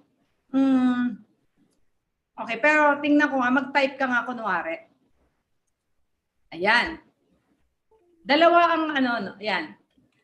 So, makikita mo dyan na, syempre, deviated talaga yung posture of the arm. Kasi nangailangan nga siya ng elbow rest eh. Ito ang problema sa mga nabibili natin. Wala pa akong nakikita na chair na kapag ni-rest mo yung elbow mo, correct yung posture. Siguro ito pwede itong imbentohin, no? Pag may naka-imbento nito na magiging maayos yung upo ng tao na nagko-computer, para i-reply ko, maraming bibili niyan, no? So that is something that people can invent at this time. Kasi siguro baka ngayon meron, pero baka napakamahal. Meron kang ginagamit dyan na wooden something. Wooden wrists po. Yeah. Does it work for you? Okay ba yon? Yes po. Ever since I've started using the wrist rest, nawala na po yung strain sa aking wrist. Yon. Okay. Kaya lang medyo matigas. Medyo matigas. So far naman po, hindi naman po siya parang nagkakaroon ng issue po. Whether it's wood po or the parang yung may cushion po, I've tried both. So far naman po, wala na po naging difference sa akin. Okay. Nakikita ko dyan sa table mo, merong contact stress. Sharp yung edges ng table mo. Yes. Oo. So yung sinabi ko kanina solution, kung tumatama dyan yung wrist mo, pwede mong gawin. And then try to use the mouse. Hindi ba masyadong malayo yung mouse para sa'yo? Hindi naman po masyado kasi po at least wireless. Alam ko na ang solution dyan. Alam mo ang solution dyan, John, is maglagay ka ng keyboard, ano ba tawag ng keyboard tray na mas mababa. Yan, oo, dyan. At dyan mo lagay yung iyong para hindi nagde-deviate yung mo. So okay lang na mataas yung table, basta yung keyboard tray mo mababa. Ayan na nakikita kong solution. And can you please extend your arm? Okay, yun ang in-explain ko na dapat yung ating monitor should be an arm's length away. Oo. Parang ang tingin ko masyadong malayo para sa'yo. Pero hindi ko lang alam kung okay. Adjustable. Yan. Namumove mo naman pala no? Yes. Try to maintain it at an arm's length away. And then I can see that you are using several monitors. Yes po, 2 po. Okay. So dapat, kapag dalawang monitors ang ginagamit mo, dapat same level sila. Naka-same level pa sila. Yes po, medyo mahirap lang po makita. Pero yes po, same level lang po sila. Dapat same level. Tapos yung main monitor mo nasa nasa harapan mo. Correct. Yan, okay, yun lang naman ang aking mga suggestion para kay John. Ang pinakamagandang solution siguro is to have a keyboard tray. Yes po. Ang gagawin mo, ipapa-retrofit mo yung yung table mo na yan. Para mas maging komportable ka. Instead drawers po magiging. Oo. Tama.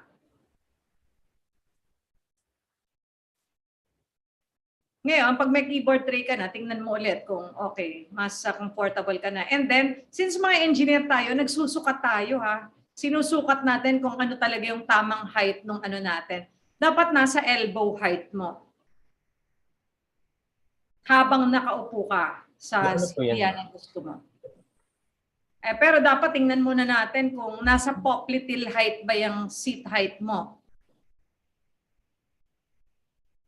Dapat kasi yung thighs mo ay parallel to the ground.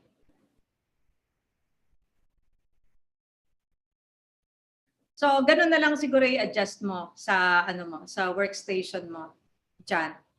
Yes po, I noted po. Thank you po very much. Okay, sige. Thank you.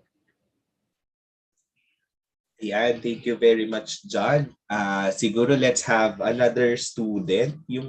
Meron po ba tayo yung hindi naman po ganun medyo marami po kasing setup na na-adjust yung kay John eh. Kay Darwin po ba? Darwin Ong? Meron po ba tayo dyan? Nandito pa. Pa-open cam.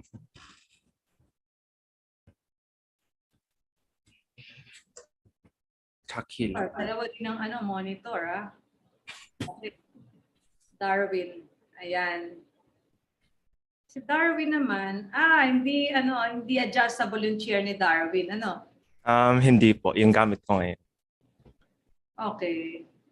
Well, nakikita ko dito, meron ding sharp edges yung and then nasa ng keyboard mo, Darwin. Ito po. Pero paano mo siya ginagamit? Ganun. Nakaganyan. Okay.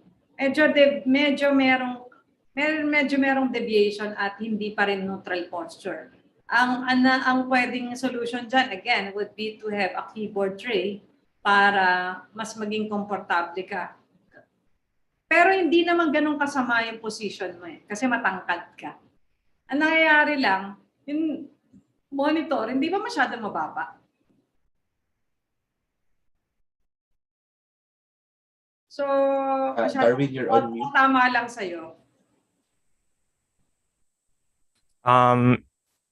Tama lang po sa akin kasi Tama lang sa'yo. Kasi malaki naman siya, no? Naka-angle po yung camera ngayon. Okay, naka-angle. Parang siya, parang naka-ergonomic chair ka ba? I think considered po to. Meron pong yung kasi rest. Opo. Tingin ko, yung ni Darwin hindi naman masyadong pangit, no? Pero it can still be improved by probably adding a keyboard tray. You know, a keyboard tray really makes a lot of difference. Kapag sinet up mo yung workstation mo na may keyboard tray, kasi mas marami kang nagagawa. Kasi unang-una, yung space na nasa taas ng table mo, nagagamit mo for other things, like writing. Tapos yung keyboard tray is just really for the keyboard and the mouse. Yun ang nangyayari doon. Tapos, kapag naka-keyboard tray ka, nadidikta mo kung ano yung height na kailangan ng keyboard tray mo. One thing I've noticed sa aking mga pagsusukat ng mga table, dito sa Pilipinas, ang ginagawa nila, ang height ng table, parating 80 centimeters yata parate. Samantalang, ang tamang height lang para sa mga Pilipino, in my computation, is around 65 centimeters. Laging masyadong mataas ang table.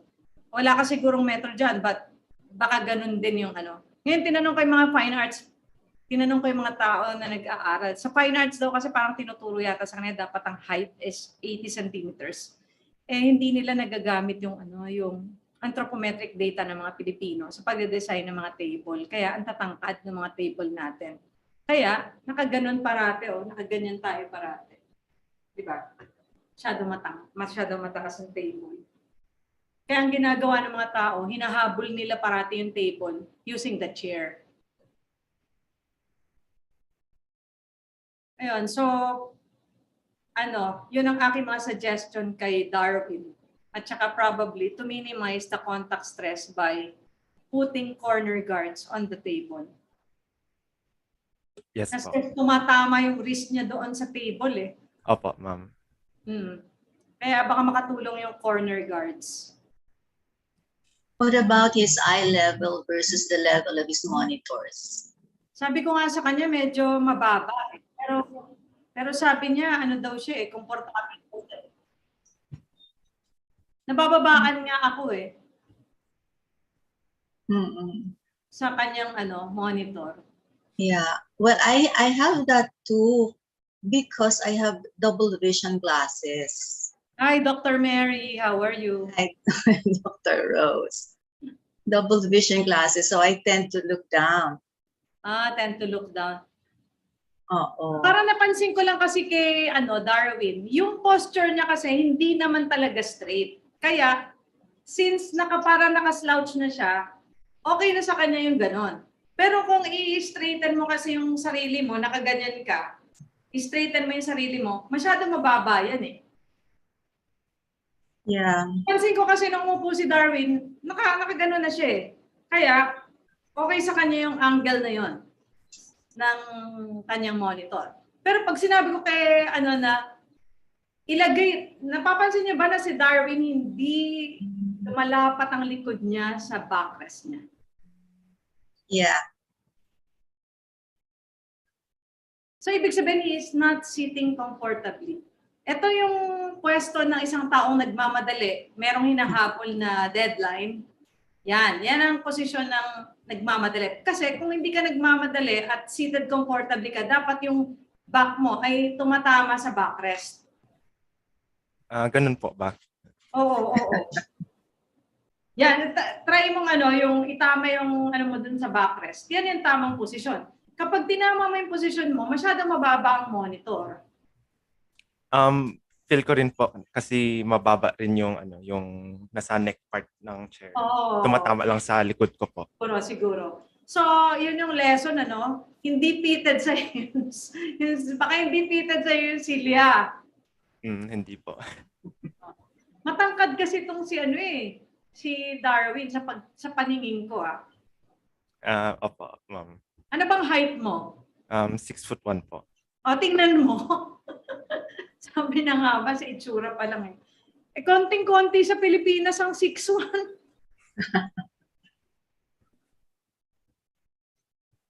So, may kinalaman talaga yun. O, Ma'am Mary, kayo ma'am, anong itsura ng nyo, ng workstation nyo? Sabi niyo mababa no? Oo, very similar din yung chair ko sa chair ni Darwin. And then mababa nga yung monitor ko. Ma'am, marami po tayong magagawa sa mababang monitor. Pwede nating lagyan ng mga books. Yeah, but my vision, because of my double vision glasses. Dahil double vision glasses. Kaya I tend to na nakaka-strain sa neck also. Tama, ma'am. Ang alam ko, ma'am, yung mga iba, meron silang ginagamit na computer glasses. I don't know if that will apply to you. Oh, I used to have a pair of computer glasses, pero nahilo ako. Maybe it was not the right grade. Meron kasi ako friend na ganun eh. Kapag nagko-computer siya, iba yung eyeglasses na ginagamit. Kapag iba naman yung task, iba rin. Kasi, kaya di ba ma'am, sabi nyo, double vision glasses kayo. So no choice, no? Kailangan nakaganon. Yes. Oo. So, sometimes train kayo ngayon nung vision, nung sa glasses natin, di ba? What about Dr. Rose? What about when we hold online classes, yung 20-20-20 rule? Parang mahirap gawin. Ma'am, bali ang gawin nyo lang is, siguro naman hindi naman eksaktong 20 yun, Pero ibig sabihin, consciously trying to look away from the monitor. Kahit naman siguro hindi 20, pwede naman siguro pag naalala nyo, 15, tumingin lang kayo dun sa malayo for 20 seconds. Pwede naman, di ba ma'am, kasi halimbawa ako, pwede ko naman kayong kausapin na nakatingin ako dito, pero ang vision ko medyo malayo. Gazing at a far object, di ba? Parang gano'n. Hindi naman maano ng mga estudyante natin yun kasi nagsasalita pa rin naman tayo. Basta ma'am, consciously lang, iba-ibayin nyo yung tingin nyo. Kasi kung pag ginawa nyo kasi na buong araw kayo nakatingin or matagal, mapagod talaga yung mata nyo. Meron akong isang friend na nagre-reklamo, sumasakit ang ulo. Yes. Dahil laging naka-zoom, di ba ma'am? Yes. Kasi maaaring hindi ka nga nag-online class, nagmi-meeting ka naman, ganun din. Minsan mga meeting natin natatagal din. Kailangan talaga. Right. Tumingin ka doon sa di ba, ma'am, sa malayo, no? Yes. Oh, thank you, Dr. Rose. Welcome. I see my friends here, si Dr. Carlito Gutierrez. Yeah, he's here. Dati kong estudyante, si Yoshiki Kurata. Marami ang Ma'am. makakakilala dito sa UST. So hello sa inyong lahat. Sana natuto po kayong sa ating mga topic. Ito yun. Anonymous attendee may tanong. Ayun, ma'am. May shout out tuloy. May recommended to use footrest po. Okay. Yan po yung para sa mga cute na katulad ko. Mababa, maliit. Di po ba ang ginagawa natin ay hinahabol natin ang chair, no? Ay, ang table height using our chair. So for example, may makita ka na table height 80 centimeters, mababa ka. Kapag 80 centimeters kasi, for example, for me, hindi, hahabulin ko talaga yon. Pag hinabol ko yung 80 centimeters, magdadangle ang aking legs. Kailangan ko ng footrest. Dahil kapag hindi ako gumamit ng footrest, ang mangyayari, yung thighs ko, dahil nakadangle siya, mawawala ng blood circulation yon. Mamaya, numb na yon. Pag tumayo ako, masakit na yung yung thighs ko. Kaya mahalaga yung footrest. Now, there are footrests available in the market, syempre. Pero pwede din tayong make parang, ano ba tawag natin doon? Dumiskarte ng footrest. For example, mga bangko na maliit, yung ganon sa bahay natin. Pwede rin naman tayong gumamit ng box, no? Pwede nating lagyan ng laman yung box na yun, tapos yun ang gawin nating footrest. So, my point is, you don't have to spend if you don't want to, but the principle still remains that you need something to rest your feet if it's dangling because the table is very high. So, gawa natin ng paraan na may mapagpatungan yung paan natin. Correct, Eva. Actually, if we are in UST right now, no, on site, I have under my table a silya na panglabada. Yung maliit na silya. I have that as my footrest. No? Alternately, I would put my feet there, no? Kasi nananam nga. So, yan ang ginagawa kong remedyo. Parang dala-dala ko yun, no? Tapos iniwan ko na lang dyan sa office. Panglaba na silya na mababa. Tama yun, ma'am. Tapos mura pa yun, di ba? Opo. Stick lang. That solves the problem. Yeah, plastic. Plastic lang. Simple lang. Merong dito si Ma'am Natalia. Hello po, ma'am. Ma'am Natalia. Hello po. How about an adjustable table where we can also stand while teaching, at least to have some changes? Okay, Ma'am Natalia, very nice question po, no? I cannot unmute daw si Ma'am Natalia. Gusto yata magsalita ni Ma'am. This is Dr. Dimaano? Opo, si Dr. Dimaano. Oh. Okay, well anyway, I can probably answer her question. Ma'am Natalia, kung meron po tayong budget na adjustable table, ang alam ko magandang adjustable table na mura ay na sa isang store sa Mega Mall, 17,000. Yes, it's IKEA. IKEA. No, IKEA is 30,000 eh. Pero nagbigay sila ng dati. Merong tawag dito. Nag-promo sila dati. Hindi rin ako nakahabol, unfortunately. But there was an announcement. Magkano po yung promo nila? It ranged from 10 to 12,000. Kung 10 to 12,000 po, okay po. Kaya kasi parang ako faculty, bumili sa IKEA, 30,000. Sabi ko, ba't oh yeah, yung ngayon. Saan yung mura? Saan yung mura ngayon? In SM, saan po yung mura? Yung nakita ko po, kasi naisip ko rin bumili, no? 17,000 sa sa Ergo Home. Sa SM Mega Mall, 17,000. Ang nabalitaan ko nga, meron din daw sa IKEA, pero yung mahal ngayon. 30,000, masyado mahal. Ngayon, iniisip ko, yun nga, ako, kasi ang ginagawa ko talaga, breakfast table ang ginagamit ko. At meron ako dito parang bench para hindi ako gumastos, ganun. Kasi nangihinayang naman ako kapag bumili ako saan ko naman dadalhin tong isang table ko, di ba? Parang sayang naman siya. So, naka-set up na to eh. Kung bibili ako ng 17,000, magpapalagay na naman ako ng ano ba tawag? Keyboard tray. Tapos, hindi ko alam kung mailalagay yung keyboard tray kasi meron siyang parang machine sa ilalim eh. Kung yung pinipindot mo para tumaas at saka bumaba. Pero maganda naman yung table, no? Maganda yung table. 17,000 pesos. Thank you very much, Dr. Seva. And good afternoon to Dean Mabini, Ma'am Jo, Sir Kaloy, Sir Charlie, to everyone. Thank you. Sir Arvin, still have questions or Sir Arvin? Hello po. Right now po, wala pa naman po so far. So maybe we can try po another setup, yung medyo common na setup naman po Yes, sa mga students. May I please ask Eliza Lopez?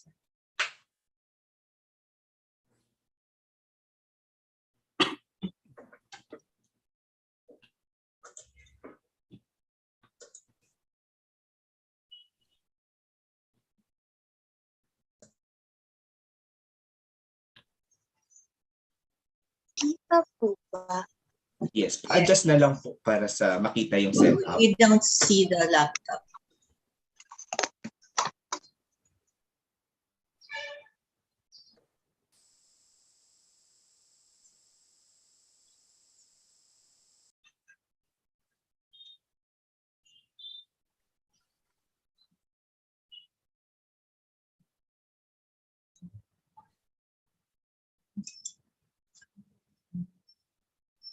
Ayan po.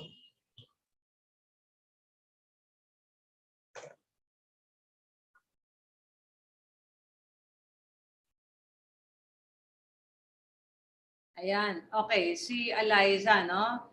Si Eliza ay ang kanyang chair ay, ano ba tawag dyan?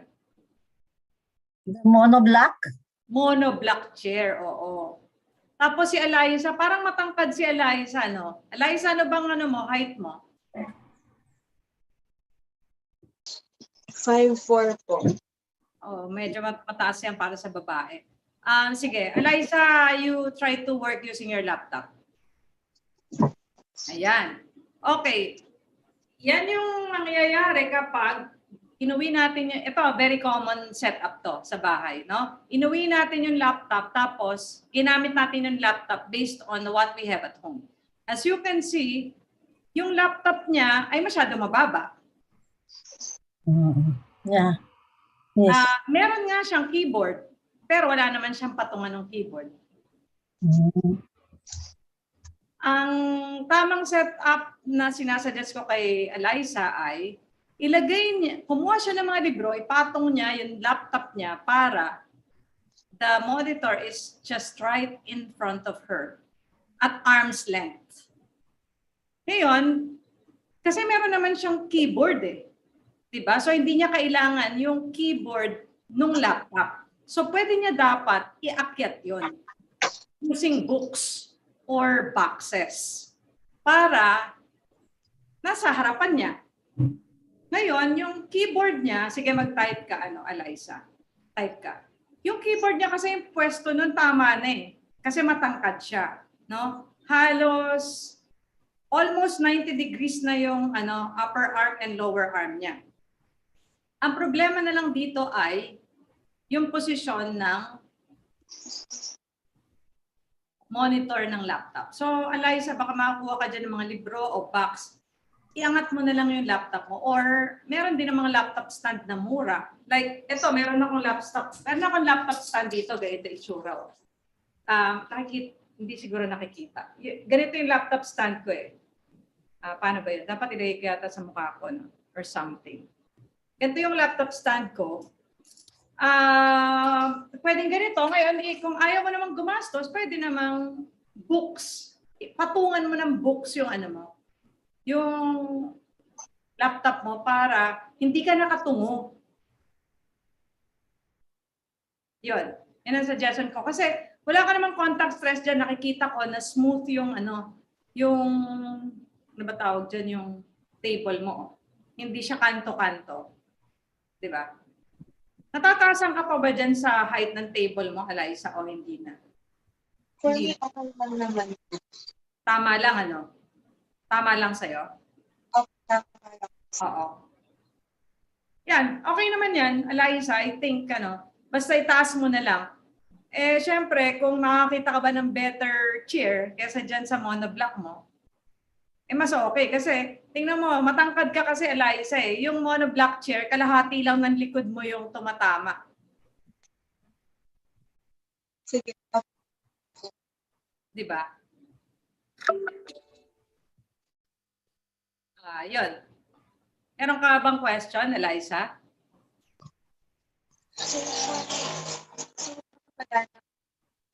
Talagang napapansin ko lang talagang concerns yung sa chair. Oo, yung sa chair, no? Oo. Kasi medyo maliit yung chair para sa iyo eh.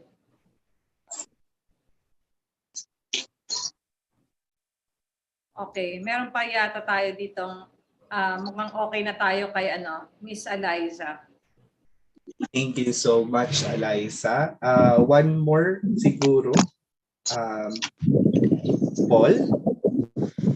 Nestor Paul.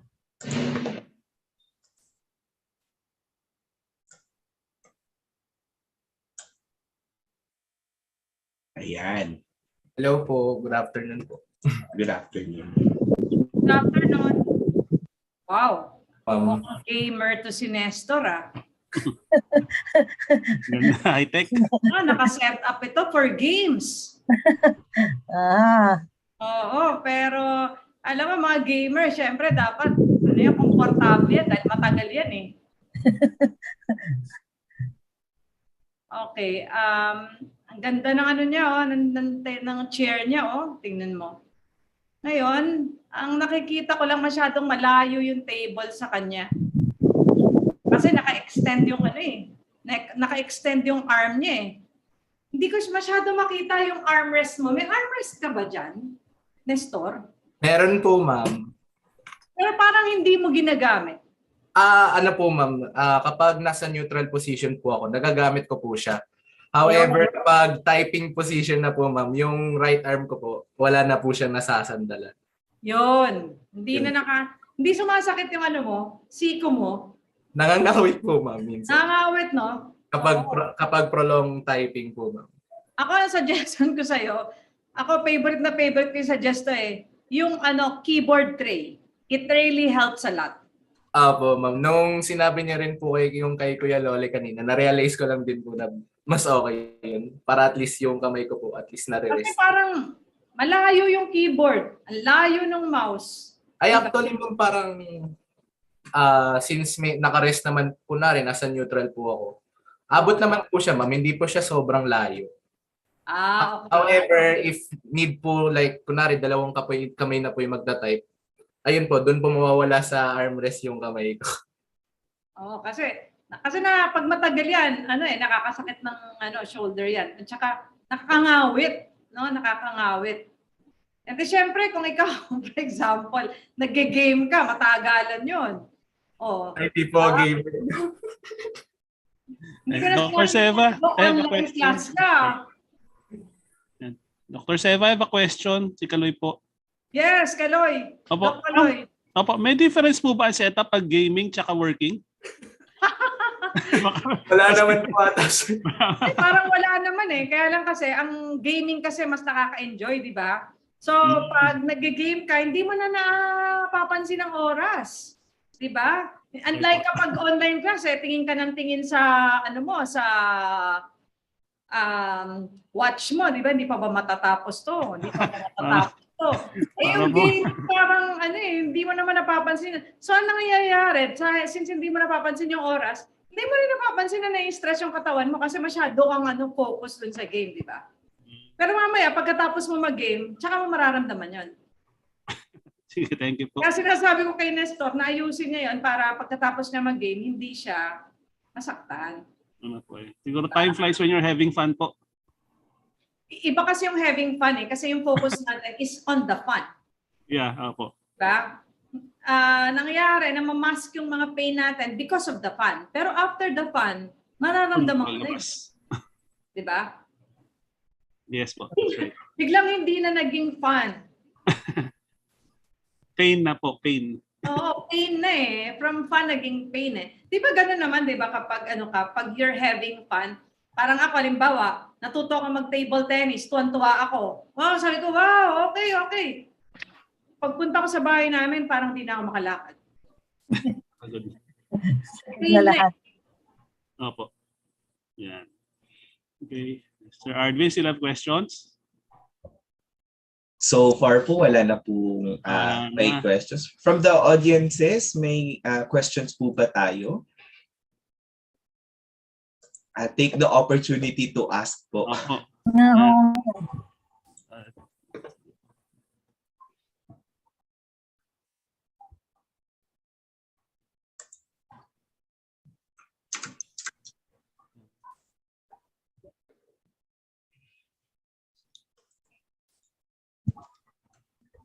Okay na, Sir Arvin? So I think, ito po, ano po ulit yung recommended stores para makabili po ng adjustable tables?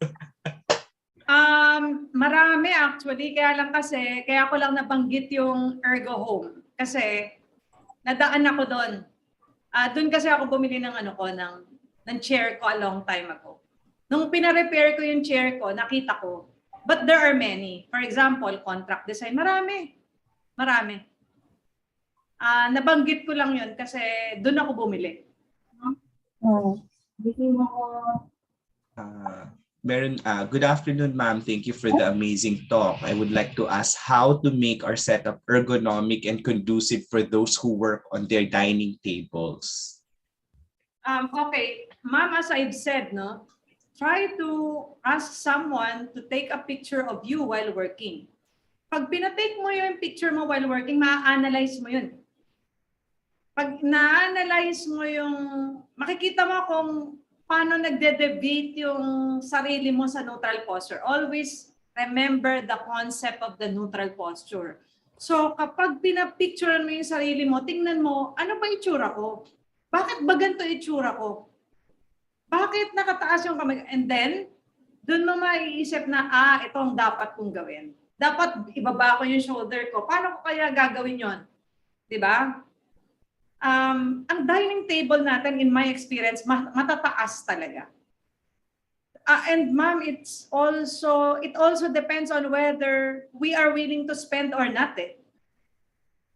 Kasi, for example, kung hindi comfortable yung dining chair, which hindi naman talaga comfortable dahil that is not meant to be used for a long time kasi for dining lang siya, no? Whereas office chair, well-cushioned ang office chair natin kasi we are meant to use it for a long time. So, maraming consideration. So, hindi ko masagot talaga exactly kasi hindi ko nakikita yung situation. And then, ma'am, another question po. Hi po. How about the brightness of the screens? Is there any appropriate setting for it? Well, the brightness of the screen will really depend on many things. First is the ambient lighting. Kasi kung ang ambient lighting mo ay mataas, hahabulin naman ang screen mo yon. Otherwise, hindi mo makikita yung screen. So, pag ganyan sa screen, well, it really depends on what is comfortable for you. Kasi kung nagtatrabaho ka sa isang madilim na lugar, hindi mo kailangan ng very bright screen kasi masisilaw ka. Pero kung maliwanag naman yung lugar, kailangan mong labanan yung brightness ng ng environment Kaya itataas mo rin yung yung brightness ng laptop mo. So, what is comfortable, I think? Okay, thank you po. What size of monitor po would you recommend if arm's length po yung monitor? Okay, so we are already talking about vision na, no? Okay. And vision is affected by many things. One of this is age. Kapag more than 40 years old na po tayo, medyo kailangan po natin ng malaki-laking mga fonts, no? So I would suggest na medyo malaki yung monitor. Well, I am more than 50 years old and the monitor that I am using is 13-inch monitor ito eh, no? And it works for me. And another thing is how many monitors are you using? So if you are using 2 monitors, I would suggest that you use a larger one as the main monitor. Pag larger one, palagay ko, ano yan eh, may mga sizes din kasi tayo ng mga monitor na off the shelf eh. So, hindi ko masyadong kabisado, pero kaya mo ba na mag-monitor ng, for example, 21 inches? Siyempre, pag mag-monitor ka ng 21 inches, mas okay yun. Lalo na kapag greater than 40 years old ka na, no? Ibig sabihin, ang lalaki na ng mga fonts doon, ang saya. Ako nga, gusto kong bumili ng ng malaki yung monitor eh. Kaya nga lang iniisip ko naman yung space na kailangan niyang i-consume dito sa table ko. So ma'am, kung makakabili ka ng mga 21 inches monitor, why not? Di ba ma'am? Mas magiging comfortable lang pagtatrabaho mo. Tapos pag ini-split screen mo pa, di ba kitang-kita mo yung dalawang documents? Hindi ka problema. Ako hirap ako dito kapag ini-split screen ko, ang liit na eh. Kung makakabili lang ako ng monitor na mga 32 inches, why not? Di ba ma'am? Para kitang-kita ko lahat ng mga period at saka mga kama doon. Okay, meron pa tayo ditong isa. Are vertical mouses really better than conventional ones in terms of hand position po? Hindi pa ako nakagamit ng ng vertical mouse ba? Asan yung question na yun? Parang hindi ko mabasa. Ay, sa panelist po na chat. Panelist na chat. Okay. Pakiulit nga yung tanong. Are vertical mouses really better than the conventional ones in terms of hand position? I think ang nire-refer po dito is yung... Joystick ba? Parang joystick ba? Tama po ba? Hindi daw po. Paano vertical? Yung naka-flat? Hanap ako. Ano ba itsura ng vertical mouse? Wait.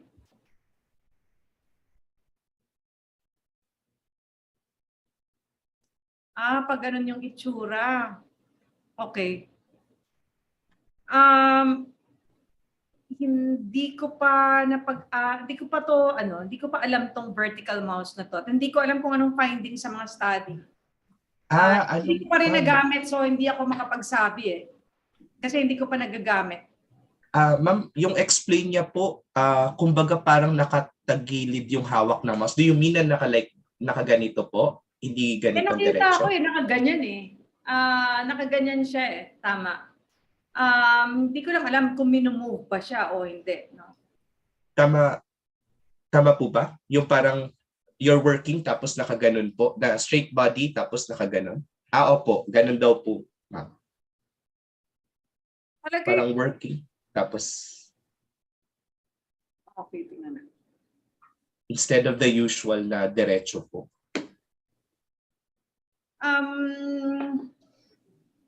Baka mas okay yun. Baka mas okay. Pero depende rin sa height, no? Pero baka better siya in terms of the functionality. Kaya lang kasi, isa sa mga tinitingnan natin yung position ng mouse, kung saan natin nilagay. Pero baka ang sinasabi niya, it's better in terms of functioning. Baka better. Ako kasi I'm looking at the point of view of the heights of the positioning of the mouse with respect to the laptop. Yun ang iniisip ko eh. Okay po.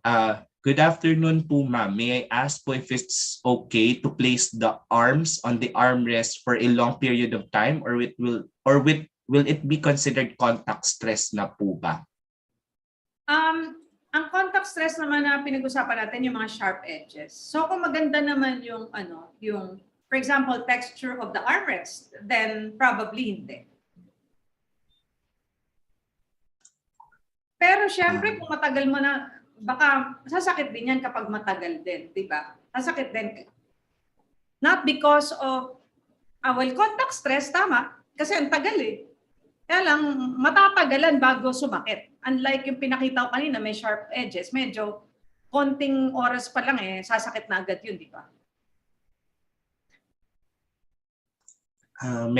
Is there a proper way to lay down on bed while holding your tablets or laptops or cell phone? Lay down on bed. Lay down, ibig sabihin, nakahiga talaga. Oh, siguro yung nakapatong po tapos wala pa ako nakikitang device na na pang ganun, pero maganda din 'yon. Alam niyo kung makakapag-invento kayo ng ganun, yung for example, nakahiga ako sa bed ko tapos meron akong device na pwede kong i-move na pa ganun, pwede, no? Maaari. Oo.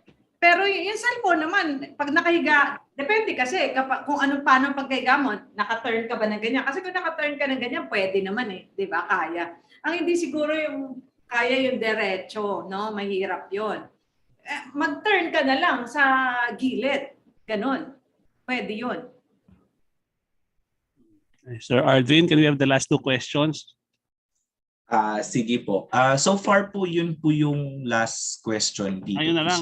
Okay. Very good.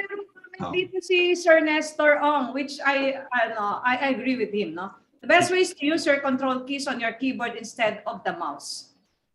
Actually, suggestion din yan, no? Na instead of always using the mouse, pag-aralan mo yung mga control. Actually, ginagawa ko yon.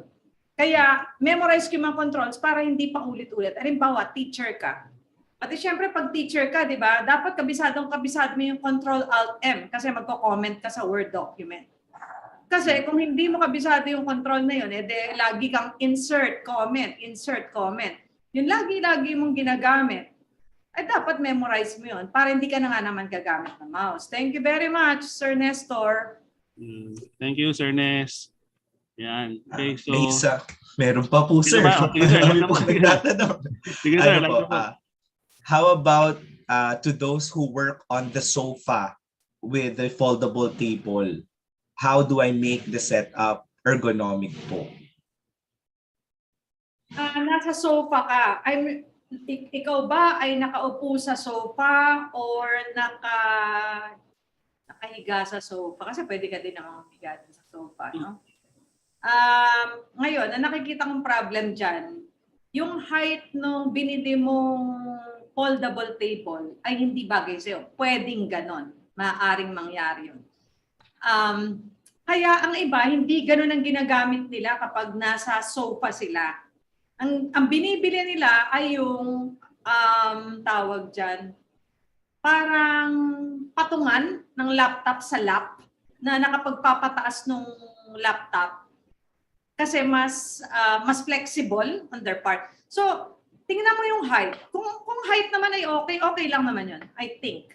Again, Sir, kung anonymous attendee, I suggest, sir or ma'am, na picture niyo yung sarili niyo habang nagwo-work kayo para ma-analyze niyo kung tama ba, nasa neutral posture ba kayo. Yun ang aking suggestion. Okay, Sir Artin. Last question po for this afternoon. Hi, Dr. Seva. Good afternoon po. Which is usually better, using the laptop's touchpad or a separate mouse? Also po, is it recommendable to have a moving table para malipat po from one place to another? Or would it be better na stationary lang po na na-adjust lang yung height? Moving table, syempre, maganda, di ba? Kaya nga lang, ang constraint natin yung budget eh. Kasi pag moving table yan, meron niyang moving mechanism at yun na nagpapamahal dun sa table. So kung may budget ka, mag-invest ka na, di ba? Kasi that will make you comfortable naman eh. Kung ako may budget, ganun ang gagawin ko. At kung wala akong itatapon para lang mabili yun, di ba? Yan yung first question niya, no? Touchpad ba or ano? Or ano ba tawag doon? Mouse. Ang maganda doon, you can use them alternately para hindi mapagod yung kamay mo. Kasi minsan ako kapag halimbawa, napapagod na akong gumamit ng mouse, ang gagamitin ko naman yung touchpad. Kasi ibang muscle naman yung gagamitin ko doon. Ang problema ko sa touchpad, minsan, meron ako mga actions na ang hirap gawin ng walang mouse. Kaya ang naging tendency is, lagi ako naka-mouse. But one way to, give a relief to my muscles na nagagamit habang nagma-mouse ako is to use the touchpad. Okay lang naman yun. Maganda yun i-alternate mo para hindi masyado napapagod yung mga muscles, di ba? Kasi pag touchpad, finger lang yung ginagamit mo eh. Kapag mouse ang ginagamit mo, yung muscles of the lower arm, yun na napapagod, di ba?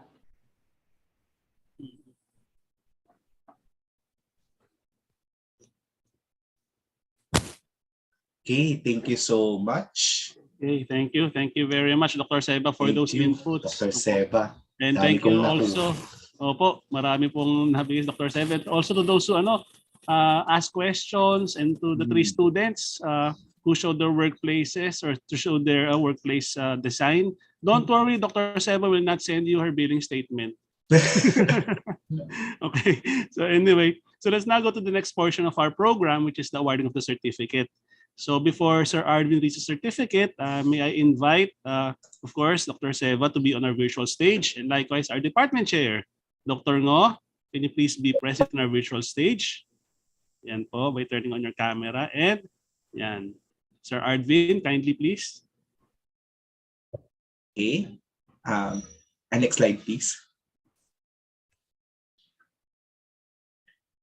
So from the University of Santo Tomas, Faculty of Engineering, Department of Industrial Engineering, we present this certificate of appreciation to Professor Rosemary R. Seva, PhD, PIE, SAN Engineer, in recognition for being the resource speaker of the wellness webinar entitled Ergonomics in the Work from Home Setup and Motion Exercises for Student, Support Staff, and Academic Staff, given this 3rd day of March in the year of our Lord 2022. So signed by Associate Professor Johanna K. Ngo, PhD, PIE, Chairperson of the Department of Industrial Engineering, and Professor Angelo R. De La Cruz, PhD, PECE, Acting Dean, Faculty of Engineering. Thank you very much also for inviting me. Thank you very much. Thank you very much. Salamat po. Thank you Maraming po. salamat talaga. Welcome. Opo, thank you, UST is always welcome. Wow, salamat po. I know that. I know that. Opo. Even way back, Doc Seva, way back then, I sensed it, I feel it, and up till now. Yeah. Maraming salamat. Opo, thank you, ma'am. Yan. Let's now go to the last portion, which is the closing remarks. So let us all welcome Dr. Marlene C. Mabini, PhD, PIE, as an engineer, an academic staff of the Department of Industrial Engineering, and a researcher at the Research Center for Natural Science or Natural and Applied Sciences, or RCMAS. Dr. Mabini, good afternoon po. Good afternoon again, everyone. And so we had a wonderful experience this afternoon. Thank you very much indeed, Dr. Rose Seva, for the very engaging presentation. It was relatively short, but very rich in content. I am certain that every one of us benefited from it. Now, my own work from home experience has not been good either, as I had already indicated earlier. You know, the how do you say it, musculoskeletal disorder. I've had that for years, even before the pandemic, and I've always attributed that to age. However, in the last couple of pandemic years, it became more frequent. The aches and pains became more frequent. So it's maybe more than just age, but the lack of ergonomics practices. And then I am a scoliotic person. You know, the curvature of my spine has become worse in the last couple of years again. and that's because of excessive sitting. And again, due to the excessive sitting from work from home. When I go to my rehab doctor, I'm certain she will not be happy to see me with my bad posture. So, however, I've learned a lot from the lecture today and the practical tips given to us by Dr. Rose.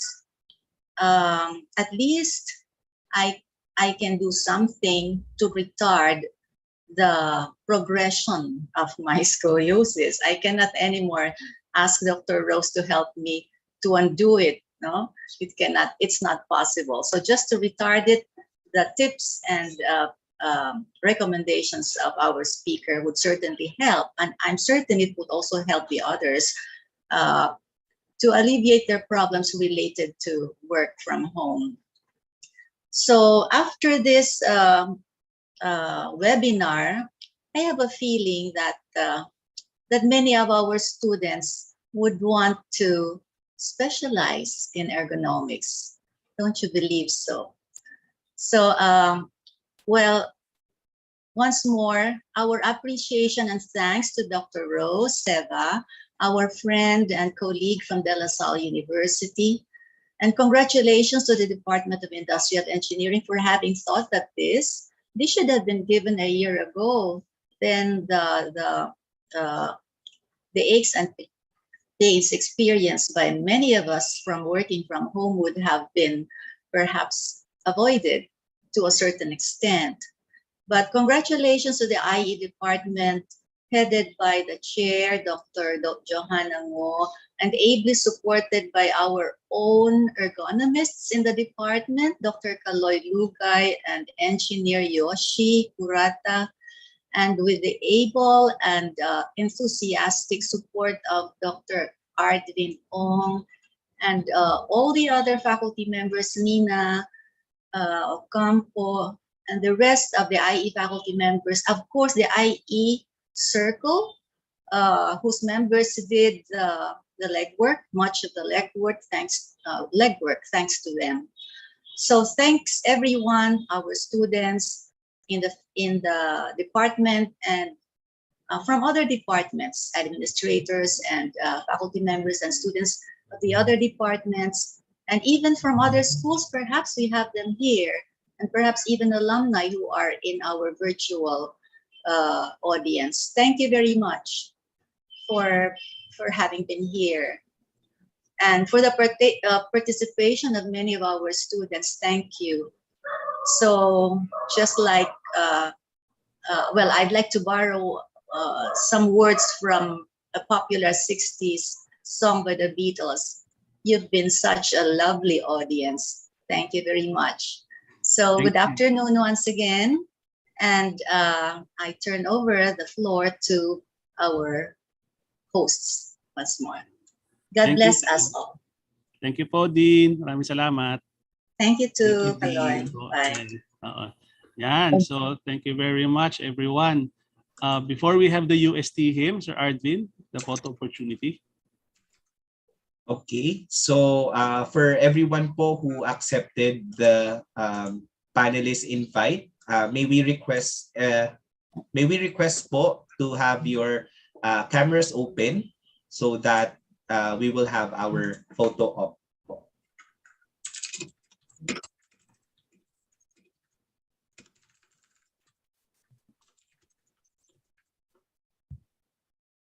Can somebody do the counting?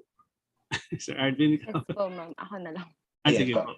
Thank you. Thank you. Jerry, pa-stop share. Is Dr. Rose still here?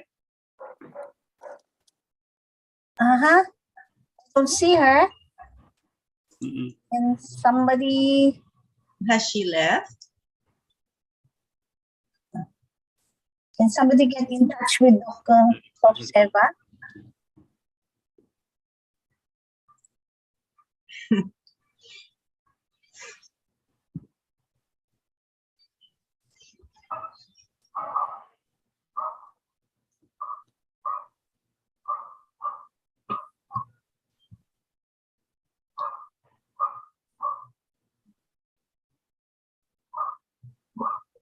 someone is calling her back. I think Doc Kaloy is getting in touch with Doc Seth. Yes, ma'am po. I'll check po. Well, while waiting, I'd like to thank again, no, the students who participated. Thank you so much, no, for sharing and making time, no, and for the openness to allow us to see your workplaces. Also to our faculty members from the other departments who did join us. Yes, I see them. Darling, Sir Aj. Sir Aj was with us also, no? Yes. Dean Angel, of course, no, for giving the opening. Right. We did learn a lot, no? Yes, it was very interesting. Oo nga, Dean, sabi mo should have been, a topic that